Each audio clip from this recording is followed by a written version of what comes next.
And to that piece of lieutenant that's always on his podcast, bash us, him.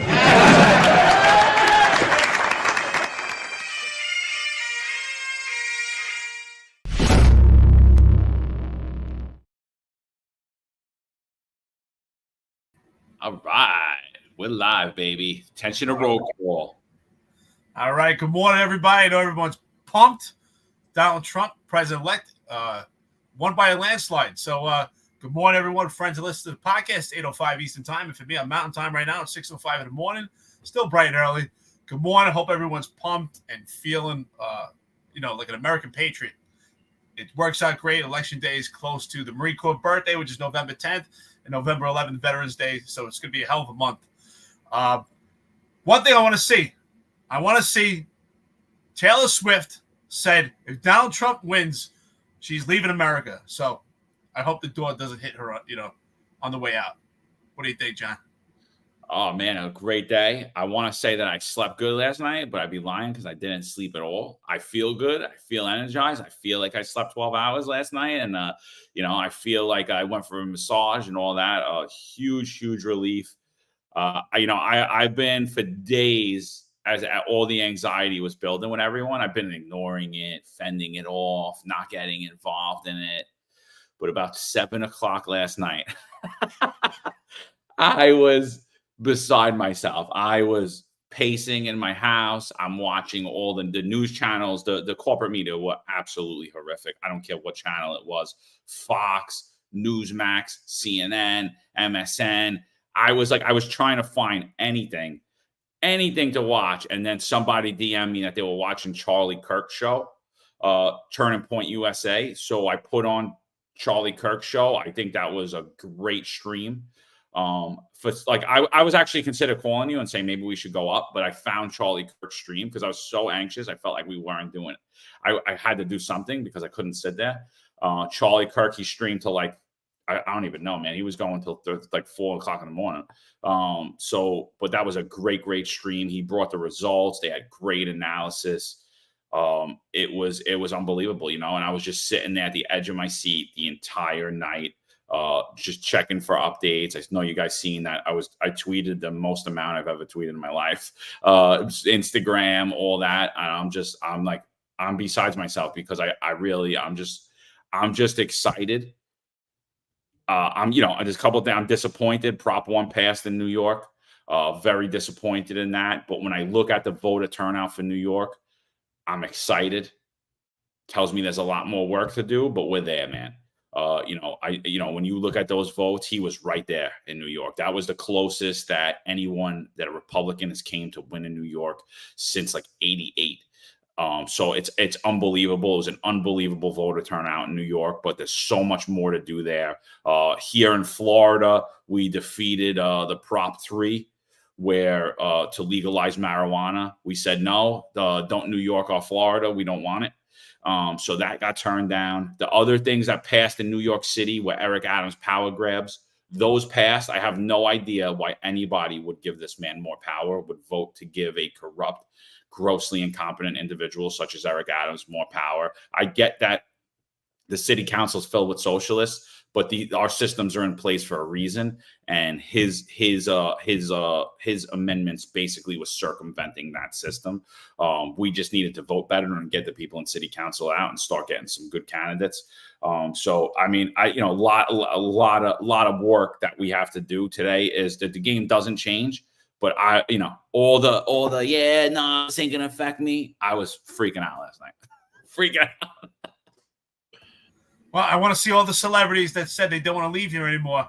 I want to see them pack their bags and get out. Get out. Put your money where your mouth is. You said you're gonna leave if Donald Trump wins. Well, here it is. Here's your opportunity. Go find another place to live. Rich Raj, thank you so much. Coffee and donuts. Rich Raj just put his hand in his pocket every day. Thank you so much for helping out this podcast. We really appreciate self-funded. He says, good morning, everyone. Good morning to you. We know everyone's pumped up and feeling like patriots. We're feeling like true Americans. It's great to see people smiling and feel that sense of American pride. Maybe we'll start to see more American flags again, which we should. Also, VSS Ventura is $5 on the podcast. VSS Ventura is another patriot putting his hand in his pocket. Thank you so much for being a friend and listening to the podcast. Comment is the mainstream practically froze their electoral maps, refusing to call Pennsylvania and Georgia. Spot on, brother. McDonald's is open for business. Would you like freedom with that? Absolutely. Freedom sounds good. I hope that we could actually really move on this freedom path, especially when it comes to different platforms, and really put an emphasis on free speech. That will be an ultimate success for this country. But as I said, these naysayers that said they're going to leave the country, well, it's time to go. You should back up your word. That's the most important thing. Christopher Dabrowski, more coffee and donuts to New York's finest Unfiltered podcast. Super sticker. Thank you to you. We appreciate it. And Mary Dowd, 1999. Goal, super sticker. That's right. We've succeeded. We've hit the goal. And with that being said, that doesn't mean the buck stops here. Now we need to work together and get back to where we need to be. This is definitely, I would say, the biggest comeback in political history. And what's interesting about this also, John, this would make Donald Trump the second president to ever now serve 2 non-consecutive terms. Do you know who the first president was? For some reason, I always knew this history. I don't. Can anybody guess who's the first president to serve 2 non-consecutive terms? And now Donald Trump will be the second. It's Grover Cleveland. So Donald Trump is the second. Outstanding. I'm super excited. But it also shows the Democratic Party, unfortunately, has no class. I think Kamala Harris showed that herself. She didn't come out and give a speech at the Democratic headquarters. What do you think about that? Does that represent the entire party? And also, what do you think about now the Obama train is done? Thank God. So just want to say Mary Dowd is not related to Michael Dowd. Everyone asks her every time she's on here. Shout out to Mary Dowd for a donation. Jesse James said, God bless you guys. God bless you, Jesse. God bless America. I donated $4.99 to the podcast. We appreciate all the early morning donations. We appreciate all the hype around here. But yeah, Kamala Harris not coming out. She was defeated. It reminded me of 2016 with Hillary, with her party, where they went home. I was watching the live stream back and forth. Charlie Kirk went to it a few times. I was checking it on my phone a few times. I think honestly, dude, and like I said, I voted for Trump in 2016. I voted for him in 2020. I 100% voted for him now in 2024. But this is the most excited I've been. Because, the dude is like, he's 80 years old and his energy is just through the roof, man. It's 3 o'clock in the morning. The dude's dancing to YMCA. He's controlling the crowd. The dude's been nothing. All these celebrities that said they were leaving, every single one of them. Bono said he was going to do horrible things to himself. People said they were going to leave. All these people had these crazy things. None of them are going to do anything. They're all going to stay here, right here in America, because America is the greatest country in the world, because we are going to make America great again. So none of them are leaving. None of them are going anywhere. I know Leo and a couple of people are going to hide overseas because they're worried about the Diddy tapes. You should probably hide. Maybe you guys should leave, but but we'll find you anyway. The dude's energies unreal. He's an absolute role model. He has been, when we talk about entertainment, there's Taylor Swift couldn't do what Donald Trump is doing at 80 years old. Bono couldn't do what Donald Trump's been doing at 80 years old. None of these people, Pink, any single one of these artists or Hollywood actors, they could not perform the way Donald Trump has performed. He has proven himself to be the hardest worker in the room. And I think Kamala not coming out just shows her work ethic. That's all it is. She went to bed. She's like, we lost. It's over. I don't care. I'll tell you right now, if Donald Trump lost 3 o'clock in the morning, 4 o'clock in the morning, I guarantee you one thing. Donald Trump's still up. Donald Trump's coming out. He's talking to everybody. The work ethic, it shows her work ethics. And that's why first of all, she didn't even deserve to be the candidate, because she wasn't elected. She was appointed. But it just shows her work ethic. That's how hard she worked for the American people. She doesn't even thank the people that came out to support her. She doesn't even thank the people that were there. And I don't know what even they were supporting. She didn't even have a platform. They were supporting Joy. She should have double thanked them. She should be out there with them right now, hugging and wiping their tears off their face and letting them know everything's going to be all right. But she's not, because that shows her work ethic. It's absolutely slap in the face. Donald Trump's the hardest worker in the room. That's why he won that election by a landslide. That's why America's back, baby. You know, in the Marine Corps, you learn leadership traits and principles. And one of the traits that they really harp on to become an effective and good leader is endurance. And one thing we know about Donald Trump, if you don't agree with all the policies, even if you think some people say he's a narcissist, all the stuff you don't like, but you have to admire his stamina and his endurance. And that's a key element to be an effective leader. That's one of the reasons that I definitely stand by Donald Trump. And my vote is for Donald Trump. And I voted for Donald Trump because of that reason, because Donald Trump has the endurance and he has the stamina. And that is impressive. Sometimes it motivates me, doing jujitsu. Here I am. I'm in my mid-40s. I'm going to be 45 in 2 months. And sometimes I'm rolling around with guys in their early 20s. And I'm like, you know what? Age is just a number. We've seen Donald Trump run around having all the stamina. It's really impressive. Another shout out here, Patrick Donahue. By the way, I love Patrick Donahue's jokes. Awesome friend to the podcast. Donates $9.99. We get more coffee and donuts. I think we're going to get fat after this podcast. Starting a fund, New Collar Brands is fine for Mo and executives who backed Kamala Harris. It's funny you say that, right? Because, again, shame on you to the Detectives Endowment Association. Shame on you. Because they had a poll, and they were supposed to release the results of who the DEA members would endorse publicly for president. The rumor had it 95% supported Donald Trump, but those results were never released. You know what, John? Probably now that Donald Trump won the election, now they'll release him. I guarantee now they'll release him. Now they'll release the true results. Watch within the coming weeks. They'll release it. And here we go. Sleepy Joe, 1776. That's right. Independence, freedom, America. Good morning to you. Ooh. Coffee and donuts. That's the theme for today. Let's get more coffee and donuts. Morning, Lieutenant. So happy to see liberals lose. What's Mayor Adams thinking right now? That's exactly what I was thinking. So, GG Jupiter, 1999 to the podcast. Super sticker, goal, success. Thank you so much, GG Jupiter. That's a great question, Sleepy Joe. I think you nailed it right there. What is next for Eric Adams? How does this affect GG Jupiter? Thank you so much, by the way. How does this affect Eric Adams with Donald Trump winning the election as president-elect? John, what are your thoughts? I know Eric Adams is your favorite buddy. Does this change anything? Does it make it better for Eric Adams? What do you think going forward? I think you're going to see Eric Adams turn so far right, it's going to make your head spin. I think it's going to make your head spin. He's going to sound like John McCarr. He's going to sound like Eric Dim. He's going to sound like you. The newspaper's going to be all over it. His best buddies at the New York Post are going to be all over it. Fox News, Newsmax. John Shell's going to be doing a tour. I know, John, I know you were happy last night.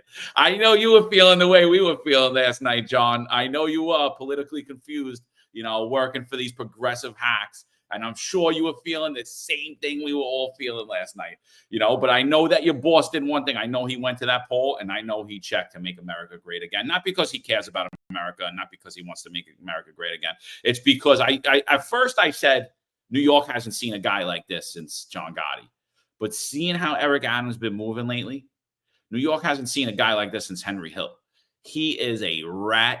He has, listen, I got no problem with people that I disagree with at all. I got no problem with it. I've said it over and over again. I have close friends who did not vote for Donald Trump that I speak to regularly. I have close friends that I do not align with politically at all, religiously at all. But we have conversations. We talk about them. But the thing I respect about those people is I know who those people are. I know what they believe. The thing I don't respect about Eric Adams, he's a snake. He's a little slithering rat. He knows everything about being a rat. Look what he did. Look how he distanced himself from Kamala Harris to try to now get himself a pardon. Look how he threw all of the people in his administration under the bus, who, by the way, are more than likely cooperating against him. And by all means, they should. because he did to them first. He's supposed to be the leader. He's anything but a leader. You're going to see him move so far right. You're going to see him kiss the Trump administration's ass. You're going to hear it left and right. He's looking to get a pardon for himself because he's corrupt. He's grossly incompetent. And I'm sorry, he doesn't deserve one. Well, if you think about it, Eric Adams has the smartest political campaign in New York City history, because we don't know what he's for or what he's against. So now that Donald Trump will be the president of the United States, he has the opportunity to actually start to kind of move his stuff to the right and slowly do it. He's got himself a couple of months now until Donald Trump actually gets inaugurated. So he has a couple of months, and he's done a great job of not really show what he's for or what he's against. What he does is actually shows what he's for, but what he says is completely different. So, yeah, I think 100% Eric Adams is probably going to face some superseding indictments. And ultimately, the allegations are pretty strong. So if found guilty, he's making a pathway so that Donald Trump gives him a pardon. So here's the question. If that's the case, do you think Donald Trump will give him a pardon? Do you think it depends what the superseding indictments are? Or do you think Donald Trump won't do it at all? What are your thoughts? Well, so, I think Donald Trump leaned on the fact that he would give him a pardon at that Al Smith dinner and then again in the Garden. I think he leaned on that, but he was honing in on that one case about upgrades on the airlines, And then he said, I don't know, maybe it's more than that. So I think that he would give him a pardon based upon that case. But again, he has 4 other corruption scandals against it. So when that stuff starts to come out, I don't think Donald Trump would be so quick to pardon him at that point. Maybe he does pardon him if he has to serve jail time, but either way, it doesn't matter. Eric Adams' political career, in my opinion, is completely over. He's a snake. He's the Henry Hill of New York City politics. He's the Puff Daddy of New York City politics. He was definitely at those freak offs. He was flying out to Miami to go see Puff Daddy. Even after once his home was raided in Miami, he flew out there. He flew out there that weekend. He was rumored to be hanging out with Puff Daddy and the mayor of Miami, disgusted. And then he's sitting there right when he gets inaugurated as mayor. He's sitting there telling everyone's a vegan. And what's he doing? He's in Miami. What's he eating? $1,000 gold crusted steak. I'm like, wow, I never knew vegans ate steak. And everyone's like, what do you care what he eats for? I'm like, I could care less what the man's diet is. I could care less what it is. I don't care at all what the man's diet is, but it shows his character. He's sitting here. He's telling you he's a vegan. He's eating a gold-crusted steak. I posted the photo of it, and the media completely ignored it and pretended like it didn't happen. He's eating $1,000 gold-crusted steak while he's telling your kids that they got to eat meatless burgers and keep them masked in New York City schools while he's maskless in Miami eating $1,000 steaks. I'm like, no one sees that this is a problem. And yeah, and I'm glad you brought up the DEA, because I honestly think. And Pat, well, I think we should start the fund for all those people that once this administration is done, that are going to need some new collar brass, that are going to have to actually work for a living. So see what it was like to be general population in the NYPD, like the overwhelming majority of us. But there's 95%. I saw there was a big communist rally yesterday in New York City. They were all protesting Trump and Harris. They were protesting the downfall of America. These complete, rich, spoiled morons protesting the downfall of America while they're in the center of capitalism, which is New York City. And they're protesting in support of communism. And you see all the cops there. And, and I had to say it. And I said it. I said 95% of them want to make America great again. And it's true. It's not just the DEA. It's the entirety of the job. Everybody saw what was going on. Cops have a good vision and a good clarity on the pulse, on who supports common sense, on who supports common sense public policy, public safety. Clearly, it's Donald Trump. We want to secure our borders. And we see some bootlickers that didn't think that this was a problem, that now are congratulating Donald Trump and want to go work for him and help him to get the gangs out of New York City. Out of their minds. You people are all sick. Rats. Henry Hill, Eric Adams, Henry Hill in New York City. So this podcast is focused and centered around policing in America. Politics has affected it, right? So here we are. Donald Trump president-elect will be inaugurated in January. I believe and I'm curious what you think about this. So we have a diminished law enforcement throughout the entire country, mostly in democratic cities right now, because of the democratic socialist. Even though it's politics on the local level that affects the police department's law enforcement the most, I do think that this is going to be beneficial for recruitment for law enforcement. I don't think it will be maybe the entire year, but I think we'll see a spark. Maybe now or maybe come January. I do think we should see an uptick in recruitment for law enforcement throughout the country, just because people are feeling patriotic, they're feeling American. We may see an uptick in young men and women enlisting in the military, which I do hope. So again, I think it's really important that we focus on local politics when it comes to law enforcement. That's really the basis to really that affects law enforcement. Yep. So it's funny you say that, right? Do you think that changes things now? Do you think police officers? Yep, love it. Do you think police officers in the NYPD or other law enforcement agencies will be permitted to wear Trump patches on their vest? Do you think there'll be repercussions like there was before? So what do you think? So I'm asking pretty much a two-part question here. Do you think it's going to be beneficial to recruitment, which I do? And do you think that the NYPD will actually back off if police officers start to wear pro-Trump or patriotic stuff on their vest? Shout out to Sergeant Dana Martillo. That was the patch I just showed, was the Trump Make Law Enforcement Great Again patch. She got, I believe, 50 days taken from her for wearing that on her vest, like I did also. I had that on my vest. I never had my vest out. I always kept it under my shirt. I'm not a big fan of people seeing the vest. I think it's I think you want to keep the perception that it's not like that's just you have no vest on, because you don't want to give them the option of where to aim. So I'm not a big fan of it. I've done it when I was a rookie. I stopped doing it as I got a few more years on the job. I started hiding my vest. And then I did that. It was like just routine for me. But I always had that. I had that patch on my vest under my shirt. So when we get to that, I'm going to say again, Eric Adams is a slithering snake. So things like that are going to be different. Like now, Sal Greco wouldn't have got fired. Now Sal Greco would be in the upper echelon. Sal Greco would be a deputy commissioner. If Sal Greco was still in the NYPD right now, he'd be a deputy commissioner in the NYPD, because what would he do?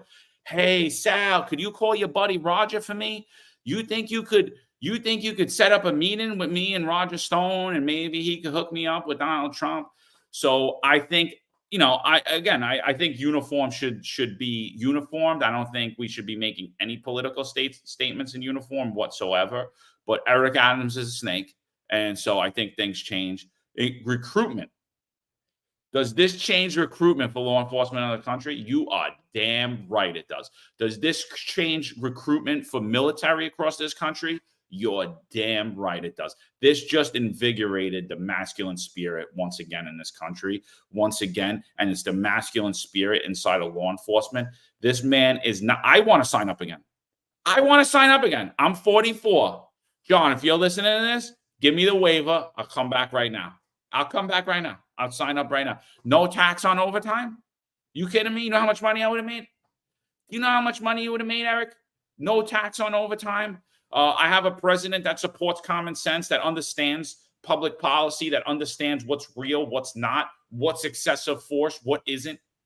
100% this reinvigorates the spirit. Does it change all of the issues that we have in the NYPD? Absolutely not. There's gross miscompetence inside of the NYPD. But I think people are going to hold out for better times right now. I think the people that wanted to stay are going to hold on for a couple of months, see where this Crumbs administration ends up, see who's the next mayor in New York City. But I think when we talk nationally as a whole, this invigorates not only law enforcement, not only the police across the countries, but our other law enforcement agencies across the country, Homeland, FBI, CIA, all of these organizations,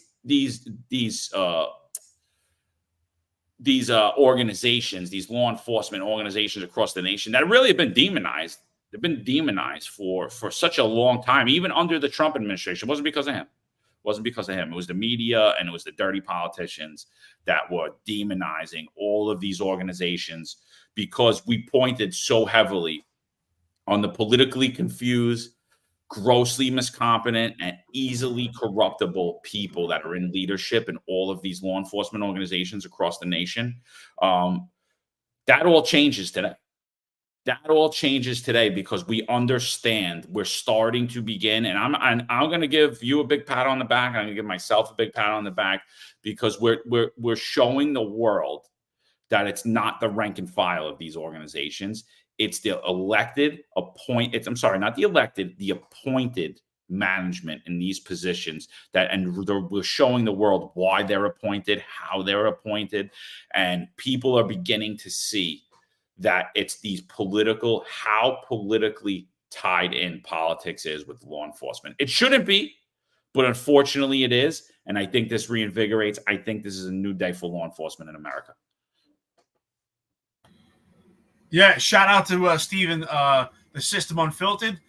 He said Bitcoin hit 75,000. I'm happy about that. I'm a big advocate for Bitcoin. Absolutely. I think it's going to skyrocket even further. So shout out to you, Steven, brother. Recruitment, I definitely think is going to be impacted in the military. I think everyone is feeling great. We say BTB, right? Back to blue. I say BTB, bring testosterone back. So I tell you right now, John, the only way I would come back to the NYPD is if they called John and myself and said either one of us could be the first step or the police commissioner, and we could make some real changes. The first thing I would do is get those bums out. Make it great for the rank and file again. Make it great to be general population. There would be two things I would do immediately. One, get those bums out and get those khaki pants off and put everyone back in blue uniforms and put anti-crime back. If I was first dep or police commissioner working with you, John, vice versa, whichever, anti-crime would come back immediately and everyone would be in blue pants and say goodbye to those khaki pants and throw those bums out and get some real leadership and bring respect back to one another. In order to get respect from the public, you have to respect yourself first. And we would bring respect back to the police department. That's what we need, respect within itself. Treat each other with respect. Stop with the infighting. Stop mistreating each other because there's no repercussions. You want to fight with someone? Fight with a violent perpetrator. Protect the people. Protect the police department. We work on mental health. Get the police officers healthy. We need to be healthy. Make the NYPD healthy again. Stop eating bad. Get the police officers training. That would be one of the first things I would do. First of all, get the bums out. Get real leadership in there. Make general population great again. Get rid of those khaki pants. Put back anti-crime and get police officers real training. Real training. If we dedicated 10 to 20% of our time as law enforcement in training, that would be far better. Even if we have less people on the street and have more people doing training, in the end, that will be better. Less injuries, better for mental health. People will be better men and women. They'll be better not only on the job, but they'll be better at home. We want people to have a balanced life. No longer should cops have to worry, am I going to make my wedding or my bachelor party this week? No, you have something going on with your kids, we want you to go because that makes you a better cop when you come to work. You need balance. It shouldn't be, well, if things are good at home, they're bad at work. If they're good at work, they're bad at home. No, they have to be good at home and good at work, and you need that balance. That's my answer. Would I come back as a lieutenant? Hell no. We've done too much on this podcast. We would come back and get those bums out. So, yeah. And the other thing, I think this invigorates the American workforce. I think this invigorates the poor and the middle class. Again, no tax on tips, no tax on overtime, no tax on Social Security. And look at the markets, man. This just comes by way of Ron Layson. Shout out Ron Layson. I've been watching the market since last night. Look at the Dow futures. Somebody messaged me on Twitter this morning. They said, by the end of the day, I'm going to buy a new car thanks to Donald Trump. The Dow futures are flying. Not only, I haven't heard Donald Trump say this, but I'm saying it. He made investing great again because this just reinvigorated me. I think I'm going to get a stock ticker on the bottom of this to watch stocks so I could trade while we're doing this in the morning as soon as it opens up. As soon as the market opens up, I want to be on there because I'll tell you, trading was great under Donald Trump. Under these couple of years of Joe Biden, I've been, the market's been going up, but I don't know how and I don't know why, and nothing makes sense. Under Donald Trump, I seen it. Oh, all right, this is going to go up. That makes sense. Nothing. Everything looked inflated. Everything looked fake on the Joe Biden. So I'm not going to be shocked right now. I'm not going to be shocked right now if we do get a big drop once Trump is in, but I'm not worried about it. Let it drop. Let it drop. Organically, we're going to come back, and we're going to come back quick. I'm ready. I'm ready to make investing great again. I'm ready to start making money in the stock market again. I'm ready for my retirement accounts to go up. I'm ready to earn income that I'm going to use to live based off that market, which I always did, even when I was on the job. And I recommend you guys do that too. You should always be doing that. You should always be putting your money, buying the Dow, buying the S&P. And I don't buy on days like this. I buy on days when it's down. When it's down and everybody's running and the markets are miserable, when you turn on the financial channels and it looks like CNN and MSNBC did last night, when it looked like Kamala Harris's election party did last night, that's when you buy. That's when you buy. And I think this reinvigorates the American worker. This puts more money back in the poor and the middle class.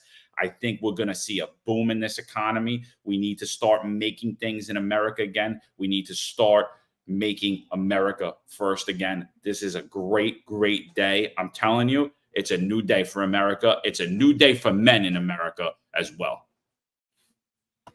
Yeah, and make shopping carts at grocery stores full again, because I tell you, man, honestly, I think for most Americans, it's stressful going food shopping. When you go food shopping, man, sometimes I go shopping and I come out of the grocery store and I'm looking at the cart. I'm like, the thing is not even a quarter full. It's barely empty. And you spent over $100 and you got nothing. It's ridiculous. I mean, think about what you get in the supermarket right now. You buy a container of strawberries. It's almost $10 for 1 pound. You know, grapes are all like $7, $8. It's insane. Everything got so expensive. So, yes. And I've heard some people say you cannot bring inflation down. That is wrong. Absolutely, inflation can come down. We've seen it in history, and I think it's going to happen now. And you're absolutely right. I do think that we'll see a dip. Things will come down. That is not the time to be scared. Things come down. Buy low, and you sell high. And that's when you do well. And shout out to you, System Unfiltered. Bitcoin is definitely where it's at. It's the only place right now that money is not totally regulated. Think about it. John, if you tried to, get on an airplane or get on a train somewhere with $100,000 cash, you couldn't do it.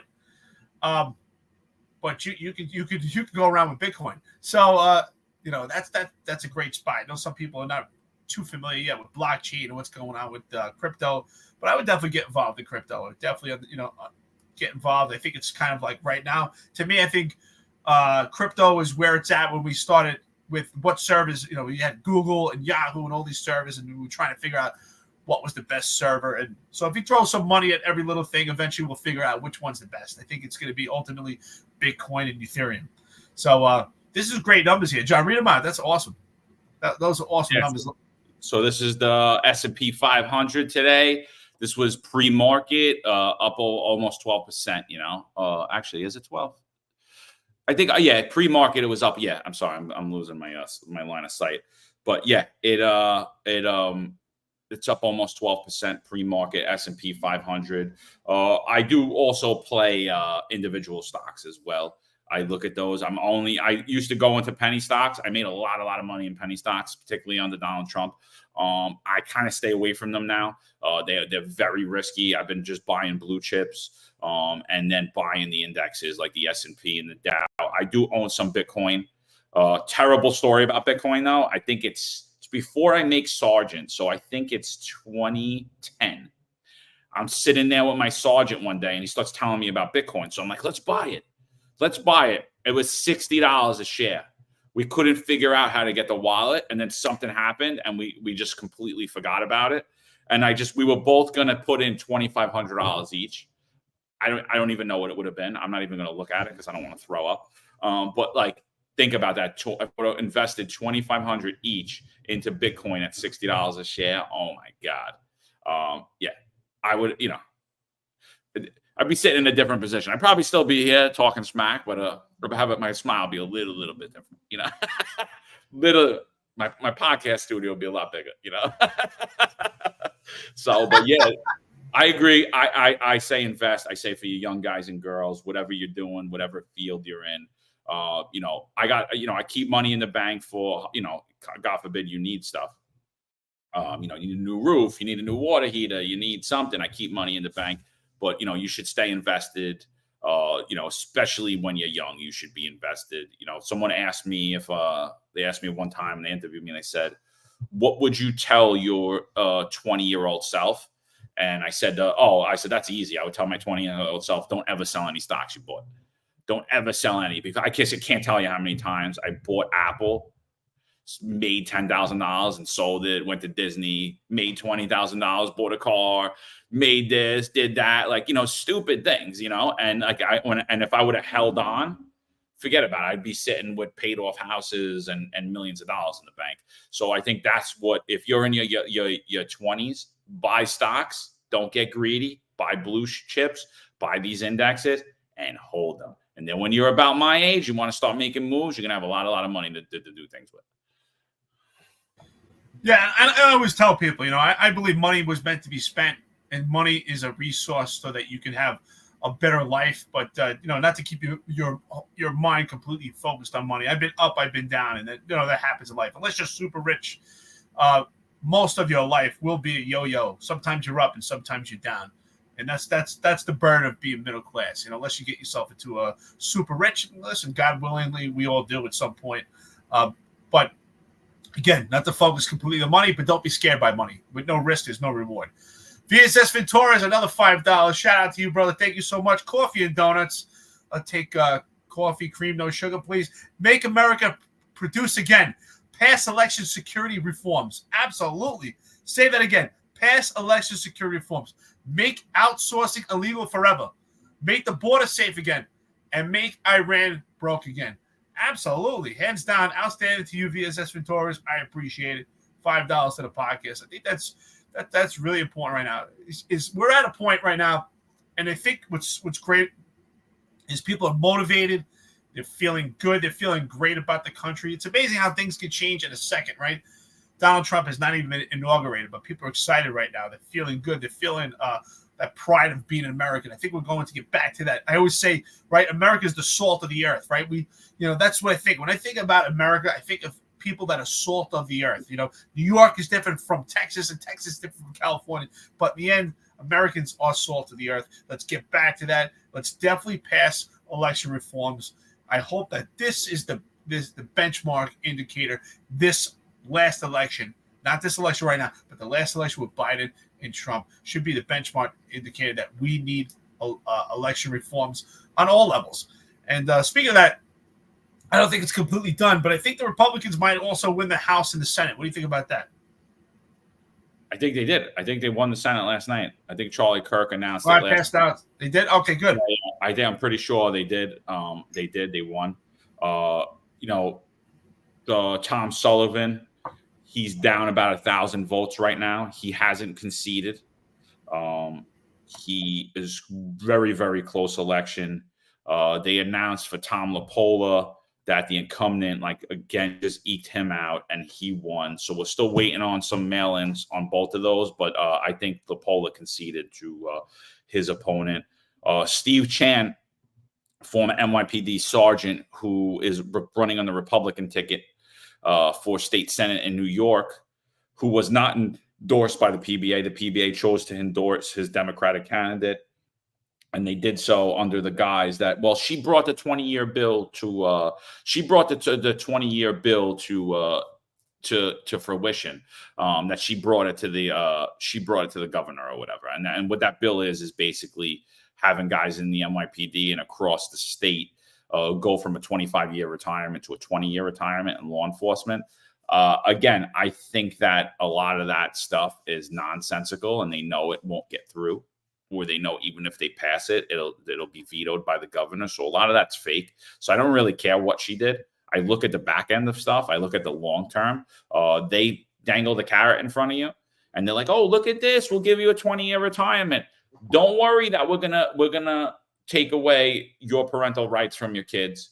Don't worry that we're going to make your job so much harder for you. Don't worry, we're going to allow the free flow of illegal gangs into the city, and we're going to give them more money than we're going to give you, your elderly parents, your disabled child. We're going to give these people everything, and we're going to treat you like garbage, and more than likely we're going to fire you. Don't worry about any of those things, because look, she's going to bring this 20-year thing to you. So we have an NYPD sergeant, Stephen Chan. He wins the election, not endorsed by the PBA. So what are we saying here? What we've been saying, PBA endorsement no longer matters. It doesn't matter. DEA endorsement, LBA endorsement, CEA endorsement, it doesn't matter. They're clowns. Everyone knows it. They're tied to the Democratic machine. They are not supporting the rank and file. Prop 1 matters. Shout out to the New York State Sheriff's Association. They actually came out in support against Proposition 1 because they know how it affects their members. They know how it affects their job. It affects their members' family. Our union's coward in silence, disgusting, cowardly. I don't care. I'll say it till I'm blue in the face. Everybody said they're going to beat me up when they see me. And when I see people, they don't beat me up. But I don't care if you do. I've been beat up plenty of times. I'm not worried about it. I'm not worried about it at all. I'm going to keep saying it. You're cowardly. I'll tell you to your face when I see you too. Cowards, cowards, cowards. Shame on you. You made the job harder by not endorsing the right candidates and not getting behind the right candidates like you've done the last 30 years. Absolutely disgusting. You don't support the rank and file. Finest Unfiltered supports the rank and file. Well, absolutely. And I think it was yesterday that Juju basically, no, sorry, it was Monday that basically Juju put a threat. I mentioned eventually I'd like to come back to New York City. I haven't landed in New York City in 2 years.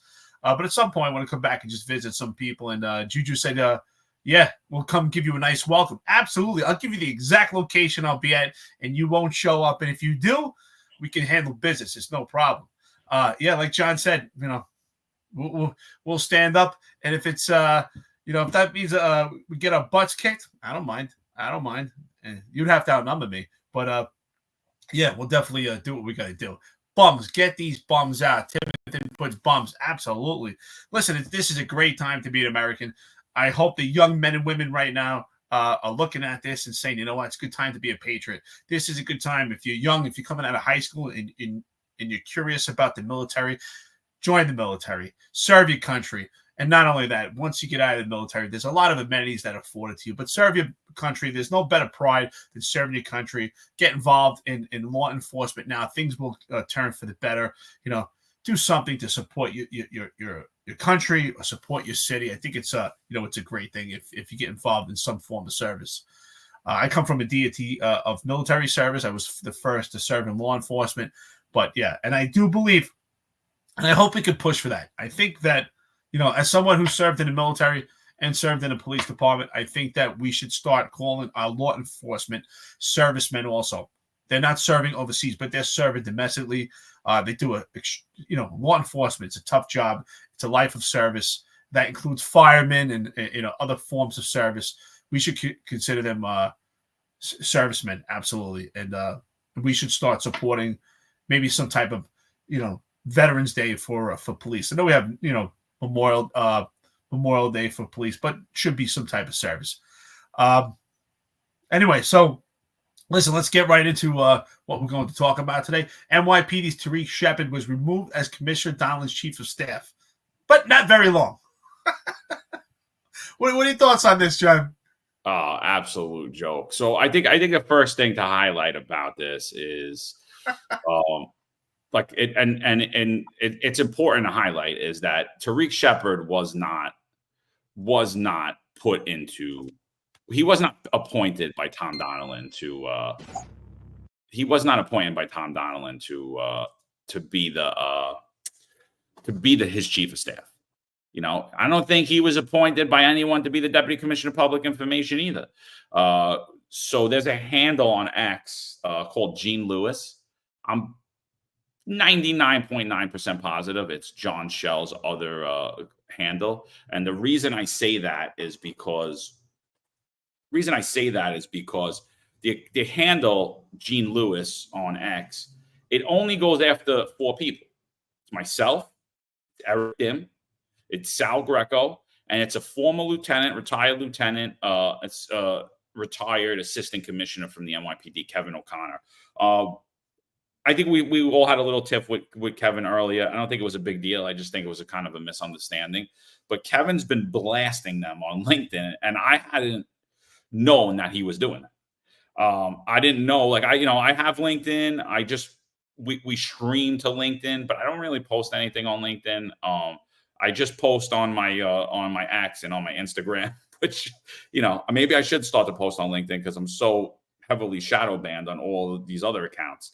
But so I haven't really posted on them. But then someone sent me what he was writing, Kevin O'Connor, and I was like, oh my God. And he completely nails the entire administration. He slams Tarik Sheppard, he slams Kaz Daughtry, he slams the entirety of the administration. And he's so right. He's so right about it. It's crazy to even say. But yeah, so initially I'm going to say right now, we know that Chief Terry Tobin was named as the chief of staff when Tom Donlon came in. Tom Donlon has not made one move, in my opinion. Any move that has been made by Tom Donlon has been basically Eric Adams, right? It's been Eric Adams' hands. So I think he did promote Chief Terry Tobin to chief of staff. And the next day, she packed her office up and put in papers. And Tarik Sheppard was now not the Deputy Commissioner of Public Information anymore, not the civilian Deputy Commissioner of Public Information. Now he's a 3-star uniform chief playing dress up just in time for Halloween and the acting DCPI. And I believe that was Eric Adams moving Tarik Sheppard in place to become the next police commissioner once Tom Donlon was removed. I believe that was the plan going forward. What do you think about that? Do you think that Eric Adams appointed Tarik Sheppard? Do you think Tom Donlon appointed Tarik Sheppard? Or do you think, what are your thoughts around all of, just the appointment and how has the rocket fuel that has promoted him to play a Halloween 3-star chief? Yeah, I always say that. These guys were all promoted by rocket fuel. But, I know you feel that Tarik Sheppard was going to be appointed as the police commissioner. I don't. I think that he was groomed to be at the top, along with Kaz Daughtry and John Schell. I think it's been like the 3 kings, the 3 musketeers that run the police department. I think ultimately the police commissioner is actually Kaz Daughtry.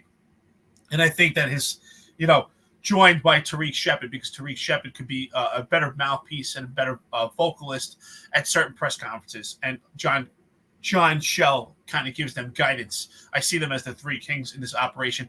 I don't see Tarik Sheppard actually being appointed or to be appointed as the police commissioner. It's my opinion that anyone that is appointed as police commissioner in this administration is always going to be a puppet and a figurehead and not actually run the operations. So I think even after Tom Donlon, if Tom Donlon leaves within the next week or coming weeks, I think the next police commissioner will be another placeholder, another figurehead, and I think ultimately the operational commissioners is still going to be Kaz Daughtry, Tarik Sheppard, and John Schell until John Schell or Gene Lewis, whoever. I think Gene Lewis is John Schell also. We've said that before. We both said that. And I also think it's a shared account. I think there's other people on that account also. Sometimes you see the personality change, but definitely attack us. But that's no problem. Bring it on. We love the algorithm. Absolutely. Jay Ritchie, shout out to you. Definitely supporting coffee and donuts. Not Dunkin' Donuts, but they think is pretty cool. It says, good morning, fellas. America has spoken. Trump 2024, Starbucks on me this morning. Absolutely. Thank you so much. We appreciate it. Coffee and donuts and a podcast. Yeah, Jay Ritchie, 1999. Absolutely. America has spoken. We're bringing America back, bringing testosterone back, bringing masculinity back, bringing it back to we support women in this country, just support all around.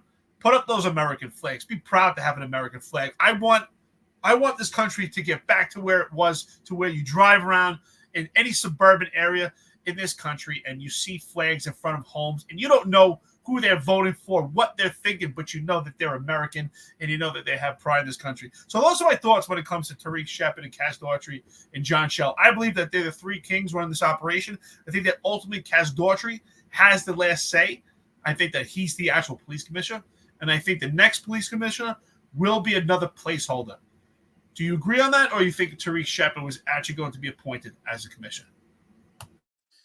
I 100% think that Tarik Sheppard was going to be appointed as the police commissioner. I think that we saw that Jessica Tisch turned it down. I think she was advised, which was a smart move. I think she was advised by her father, and who's pretty high up there in the police foundation, to stay far away from the NYPD during this time, during this federal corruption scandal, to wait until, now is not the time to do it. And I don't think she would have been there long either, because I don't think Eric Adams' time's long. But I think the move was to make Tarik Sheppard the police commissioner. It made no sense to make him the chief of staff. It made no sense to make Chief Terry Tobin basically leave, like force her out. It made zero sense. The only sense I could get out of it is that he wanted to groom Tarik to be the police commissioner. And I think that is why you see the blatant disrespect that happened at the New York City Marathon for Tom Donlon, where they're blocking him out of pictures. Again, I've said it on this podcast before. There's nobody that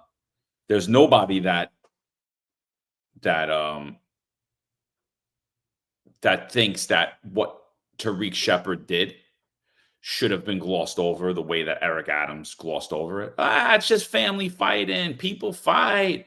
It's no. You put your hands on the police commissioner. You cursed him out like a thug in the street. You're arrogant. Everyone that knows Tarik Sheppard, they use the word arrogance. That is how he presents himself to the media, to the public, to his employees, to his subordinates, to his supervisors. So I think the blatant disrespect stems from the fact that Kaz Daughtry, John Schell, and Tarik Sheppard, who, by the way, it's rumored Tom Donlon doesn't like either or any of them, doesn't like John Schell, says that Kaz Daughtry is dangerous. That's the word, dangerous. Which I think we've said on this podcast numerous times. I don't believe he's playing with a full deck of cards. Also with Tarik Sheppard, that he's arrogant, he doesn't like him, but they don't answer to the police commissioner because they essentially run the job. I think he was getting ready to be moved in there, and I think what happened kind of stalled that, or maybe even put it on the back burner for good. I think that I think that if that didn't happen by the end of this week, Tom Donlon would have stepped down, and Tarik Sheppard would be the police commissioner. Well, let's make the NYPD actually respectful again. Let's make the NYPD actually effective again. Let's make the NYPD whole from top to bottom and bottom to top when it comes to the general population, the police department. So I want to say again, I said it yesterday, and I'm going to say it again. Congratulations to the rank and file. If you're an active member of the service, reach out to your fellow active members of service who are scared to watch this podcast. That no longer in the NYPD is there rank structure. No longer is this a paramilitary organization. No longer can we say this actually mimics the mafia or the mob. There is absolutely no rank structure. No longer do you have to follow orders. Thank you to your leadership for actually showing you that. No longer do you have to notify internal affairs if you are witness to any type of incident. What do we always hear in the police department? If there's a shield involved, notify IAB, right? If you're a witness, something happens, if you see something and there's a shield involved, notify internal affairs. The NYPD leadership does not follow any policy that's in the patrol guide. I think that's something you should keep your finger on. So no longer should you have to follow because the leadership sets the tone. So if the NYPD is mandated to have something, to force you to do something going further in the future, you do not have to follow those orders. Tarik Sheppard doesn't follow orders, so neither do you.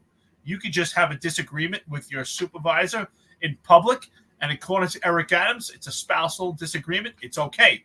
So that's another thing. If you have a spousal disagreement at home, no longer should the NYPD come to your home and check your identification because you're a member of the service. You shouldn't be modified or suspended or any issues if you have an argument with your wife or husband, whatever the case, or significant other, because no longer is there any rank structure. Internal Affairs does not have to be notified. It's just a spousal agreement.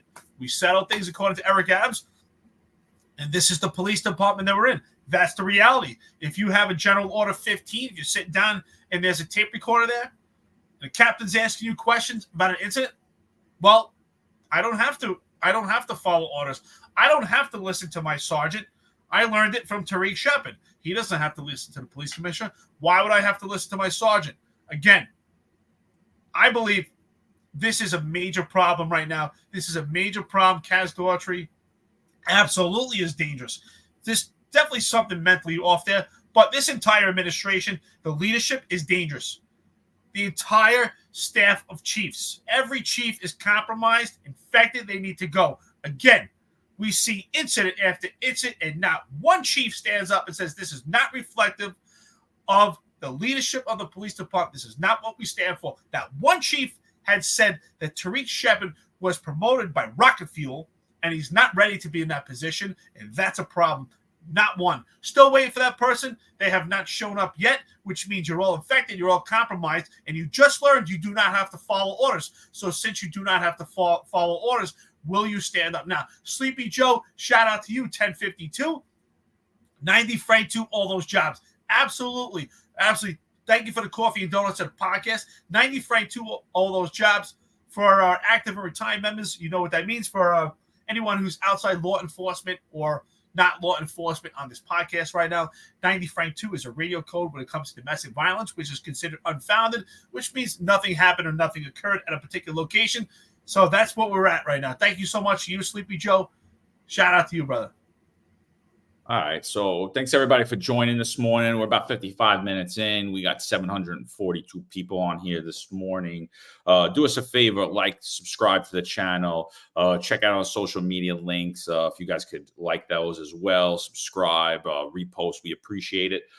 We are now we just talked about the historic election of Donald Trump, the greatest comeback in American politics history.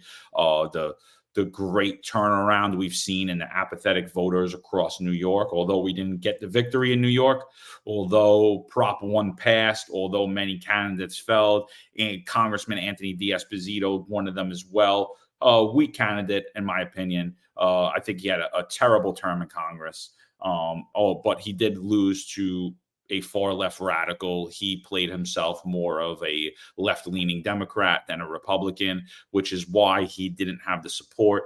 I think we kind of helped him get elected originally. And then he distanced himself from us immediately. He has no one to blame but himself, in my opinion. I think he ran a horrible campaign. I think his work ethic wasn't there either. I think he did some eyebrow-raising things while he was in Congress. With that being said, if I lived in his district, I would have voted for him. He was a weak candidate, so he fell as well. But we're talking about Tarik Sheppard, who had a verbal/physical altercation with the police commissioner, Tom Donlon, publicly at the New York City Marathon over posturing for a photo opportunity. And then he was removed as the chief of staff. And once it hit the media, he was placed back in as the chief of the staff in the NYPD. So we're going around all of that, and we're talking about that as well. We'll talk about a few other things today. But the reason I brought up Kevin O'Connor is yeah, I got it. Okay. I couldn't find what I did with this, but this is Tarik Sheppard. This is Tarik Sheppard playing cop. Like we call them Action Tarik. For those of you guys that don't follow our at the Finest Unfiltered social media memes on either TikTok or Instagram. We also have at the Finest Cast on X. We make a lot of memes, and we call Tarik Sheppard Action Tarik or Tender Hands Tarik because he only has 22 arrests to his name. But he likes to play dress up, and you could see clearly here. He started his day by climbing the VZ Bridge with his ESU teams to see how these guys do it. So here he is taking a photo. There's another picture of him being the mayor's right hand, walking him out of federal criminal court, while he's after he was just indicted. And then you see him taking a plane ride, a helicopter ride, flying around the city in preparations for the New York City Marathon, while playing dress up as a 3-star chief. So I'm not knocking Tarik Sheppard for doing that, for going up on on the bridge for supporting his mayor, who he donated to, by the way, which is he's the only one that gave a significant donation to the mayor. And I think that the rest of them should have, since they support him so much.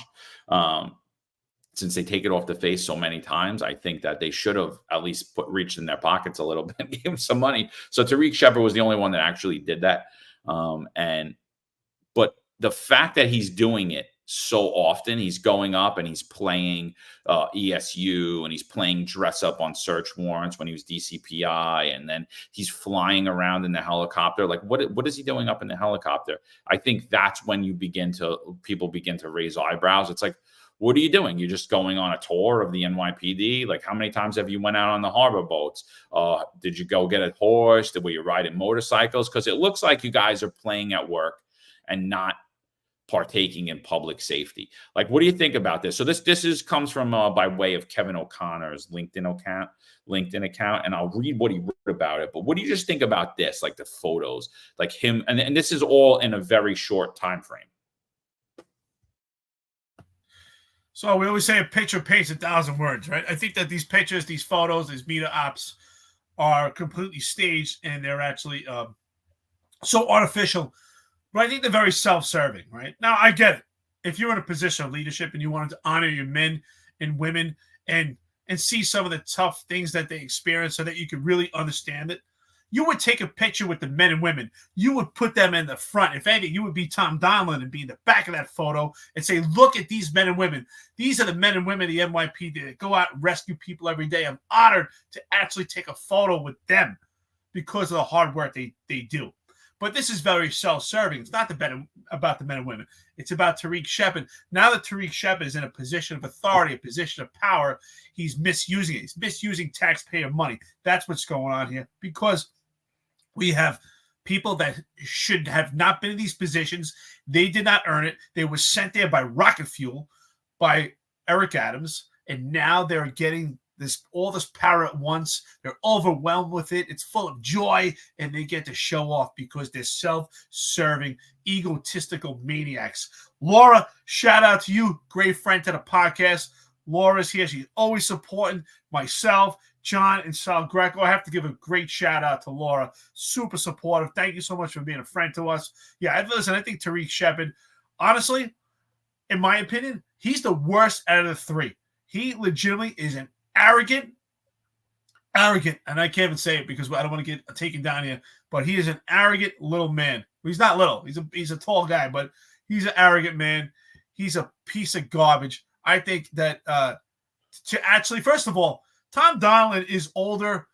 Whether you respect him or not, we've talked about it. There's definitely issues with him in this position as the interim PC, but that's not for you to decide, Tarik Sheppard.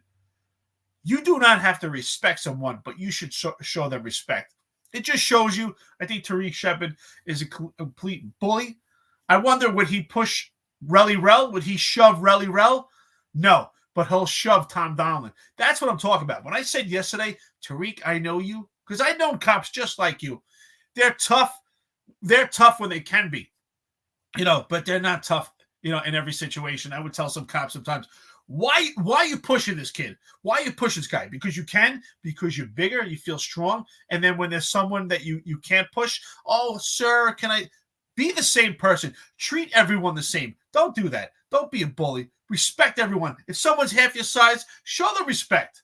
Show them respect. Show everyone respect. And that looks better upon you. That makes you more humble. That's a better representation of yourself. But Tarik Sheppard is anything but. Yeah, I wouldn't say that he's the worst of the three of them. I personally think that Kaz Daughtry is dangerous. I think John Schell is dangerous too, as well. I think there's something wrong with both of them. I think arrogance-wise, I think you need to be humble in law enforcement. I think you need to be humble in leadership. Everyone in the Eric Adams administration is far from humble. Probably the most humble person there is Tom Donlon that I've seen. I think other than him, the only other humble person that I saw was Keechant Sewell. And we see how that NYPD is playing out for them, right? It's not a good place to be for them, right? It wasn't a good place for Keechant Sewell. It's not a good place for Tom Donlon. So yeah, I like I said, I got no problem with him going around, but it's how he's doing it. Was it at the police commissioner's request. Does he even speak to the police commissioner? I don't believe he does. I believe that they come in and they do what they want, and it has nothing to do. I think they're backdooring the commissioner all day, every day, going straight to Eric Adams. Here's the little thumbnail that I made for it. If you see, it's a drawing of Eric Adams in the courtroom sitting right behind Tarik Sheppard with his party department patch on, because that's what it looks like. It's the party department, and then the Post headline, NYPD official booted from the Post after public fight with commish, but he's back hours later. So this is what Kevin O'Connor says, and I think he nails it. He says, NYPD commissioner and chief of staff pulled apart during heated argument in front of marathon crowd. Sources. Pattern of improper behavior. Face of a privileged few in the NYPD. Spent most of his career hiding in the first deputy commissioner's office, and deputy commissioner of public information before making captain. Parentheses. Had plenty of time to study. Assigned to the 7-5 precinct before running to Patrol Borough Brooklyn North under then Borough Chief Madry. Madry moves to Community Affairs after taking Daughtry and Sheppard with him. Madry moves to Chief of Patrol, and Sheppard takes command of the 2-8 precinct in Harlem, even though he had no executive officer experience. For those of you that don't know, when you make captain, if you're looking to go the commanding officer route to be in charge of a precinct, you will become an executive officer in the NYPD. There are people that spend several years as executive officers in the NYPD. And it's not because of their performance. A lot of it has to do with their gender and their skin color. And that's proven through statistics as to why they don't move up the rank to become a commanding officer before they're even going to get promoted, because nobody's making deputy inspector. No one's going to get promoted as an executive officer, but there are captains, and there are plenty of them, happen to be male white or male Asian, that will spend plenty of time in the rank of captain as an executive officer, which is basically the right hand to the commanding officer of the precinct before they make commanding officer. So here we see Tarik Sheppard had zero experience of being an executive officer. So he never worked the tours that they did. He never worked the processes that they did. He never had to deal with and face the things that they had to face as executive officers. But here he is as a 3-star chief in charge of all of those people, when I'm here to tell you today that anyone that's ever served in the rank of executive officer has more experience than Tarik. Not in the rank, but in the assignment of an executive officer in the rank of captain, has more experience than Tarik Sheppard and Kaz Daughtry combined. So when I was working at Police Service Area 7, I watched Jerome Bakke, who was the executive officer. He was the rank of captain. He was an executive officer at Police Service Area for 6 years. At Police Service Area 7, 6 years at PSA 7 is a long time. First of all, to be in any command for a period of time, which I was there for almost a decade. But as an executive officer, 6 years is completely excessive. And I mean, he had to go in front of these community boards, these community meetings, trying to get a command, could not get a command, and he's extremely intelligent. Took forever, and finally got a command in the 106. Go figure, right? He's working in the South Bronx. He knows the Bronx, and they send him all the way to 106. So you can figure out why they sent him to the 106. But it took him 6 years as an executive officer. He had numerous commanding officers come in and out.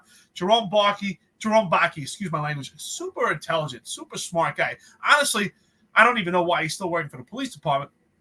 If he really wants to work, he probably could get himself a job with a Fortune 500 company, and they would pay him. I mean, very intelligent, great when it came to statistics and analysis, great reports, good leader.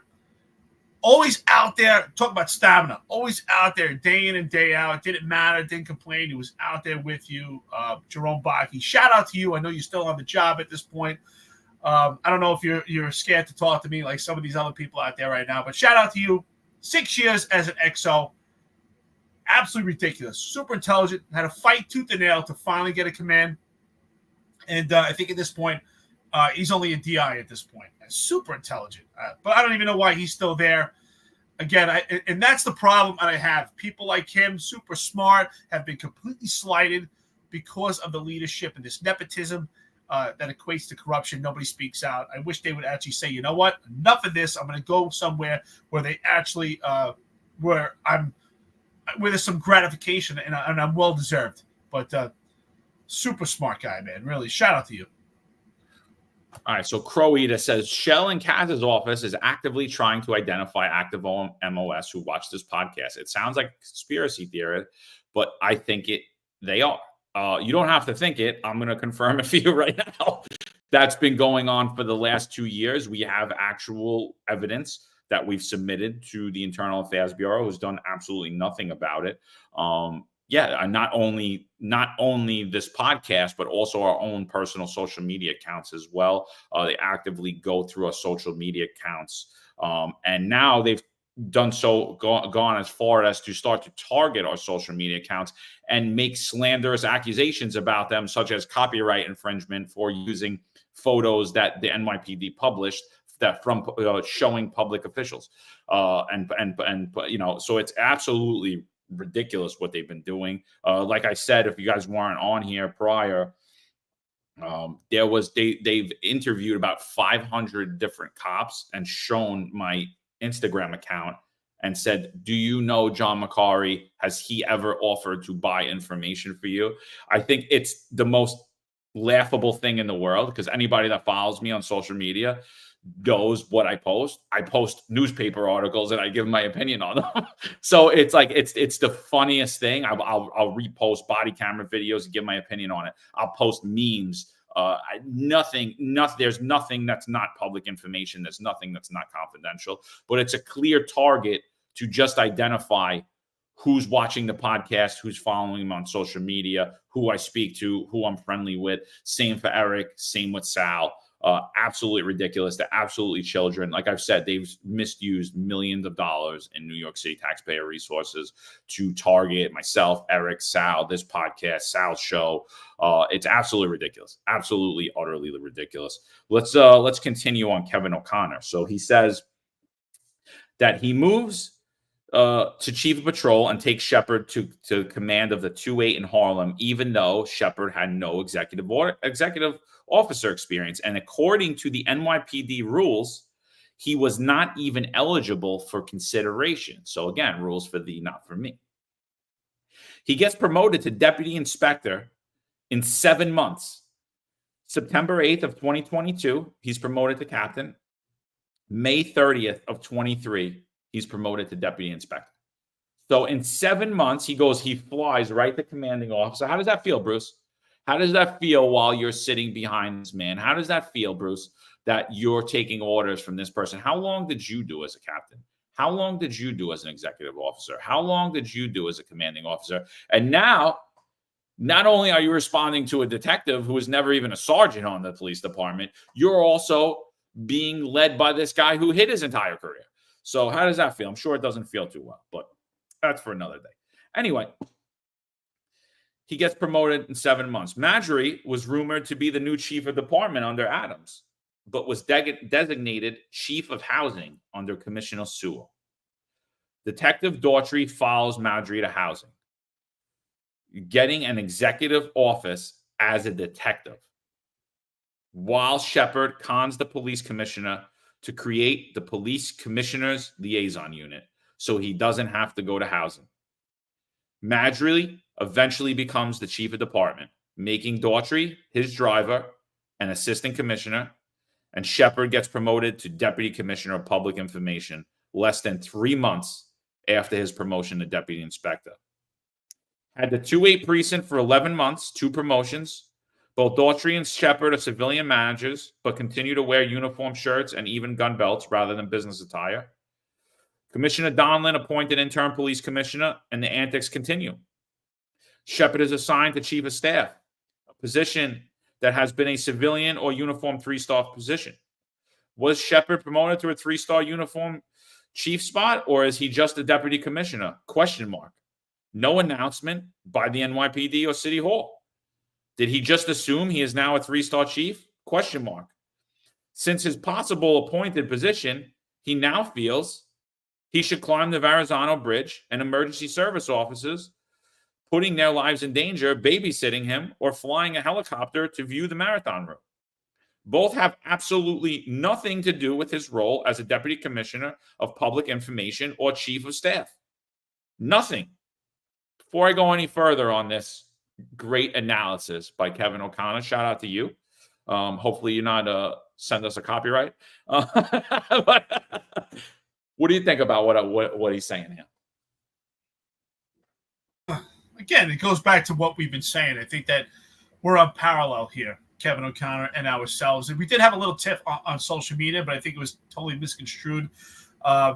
Actually, the tiff that we had was about intrusive policing. At the time, I was actually saying on social media that the cops should actually refrain from intrusive police work right now until there's actually support from the leadership. And you say, oh, how can they sit back, sit in their hands and do nothing? And I think I'm not saying that.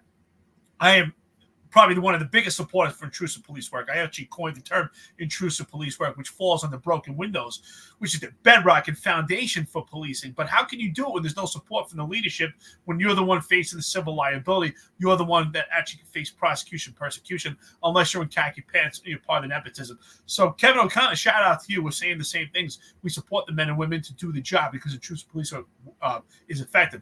Again, it shows that these promotions are all by rocket fuel. We're putting people in positions by nepotism, and they all have a connection. They all have a connection to each other. The connection is Jeffrey Mandry. The connection was Philip Banks and to Eric Adams. Again, it's almost like he's two little boys, Kaz Daughtry and Tarik Sheppard, and he promoted them in other ways that people haven't. So they're like entitlement. They're kids of entitlement. They're Mandry's kids. So you know what? I know a lot of times people give credit to Mandry and they like Mandry. So you know what? Mandry is to blame for this also. Mandry is to blame for these two monsters. He's behind this. Mandry, you're a bum. I say get that bum out because he's responsible for this. He is ultimately responsible for this. He's the nexus to Eric Adams. He created this. Tom Anthony, $4.99 to the podcast, coffee and donuts. Shout out to you, brother. In memory of Detective Anthony Stewart, 7-5, Highway 2, rest in peace. Absolutely. If I'm right, I think he passed end of October. I think somewhere October 27th or 26th. I think it was 20. I have to look. Look at it. I think it was the 26th. Anyway, yeah, definitely rest in peace, Detective Stewart, NYPD. So, John, those are my thoughts on that. Rocket fuel, and I blame Jeffrey Mandry.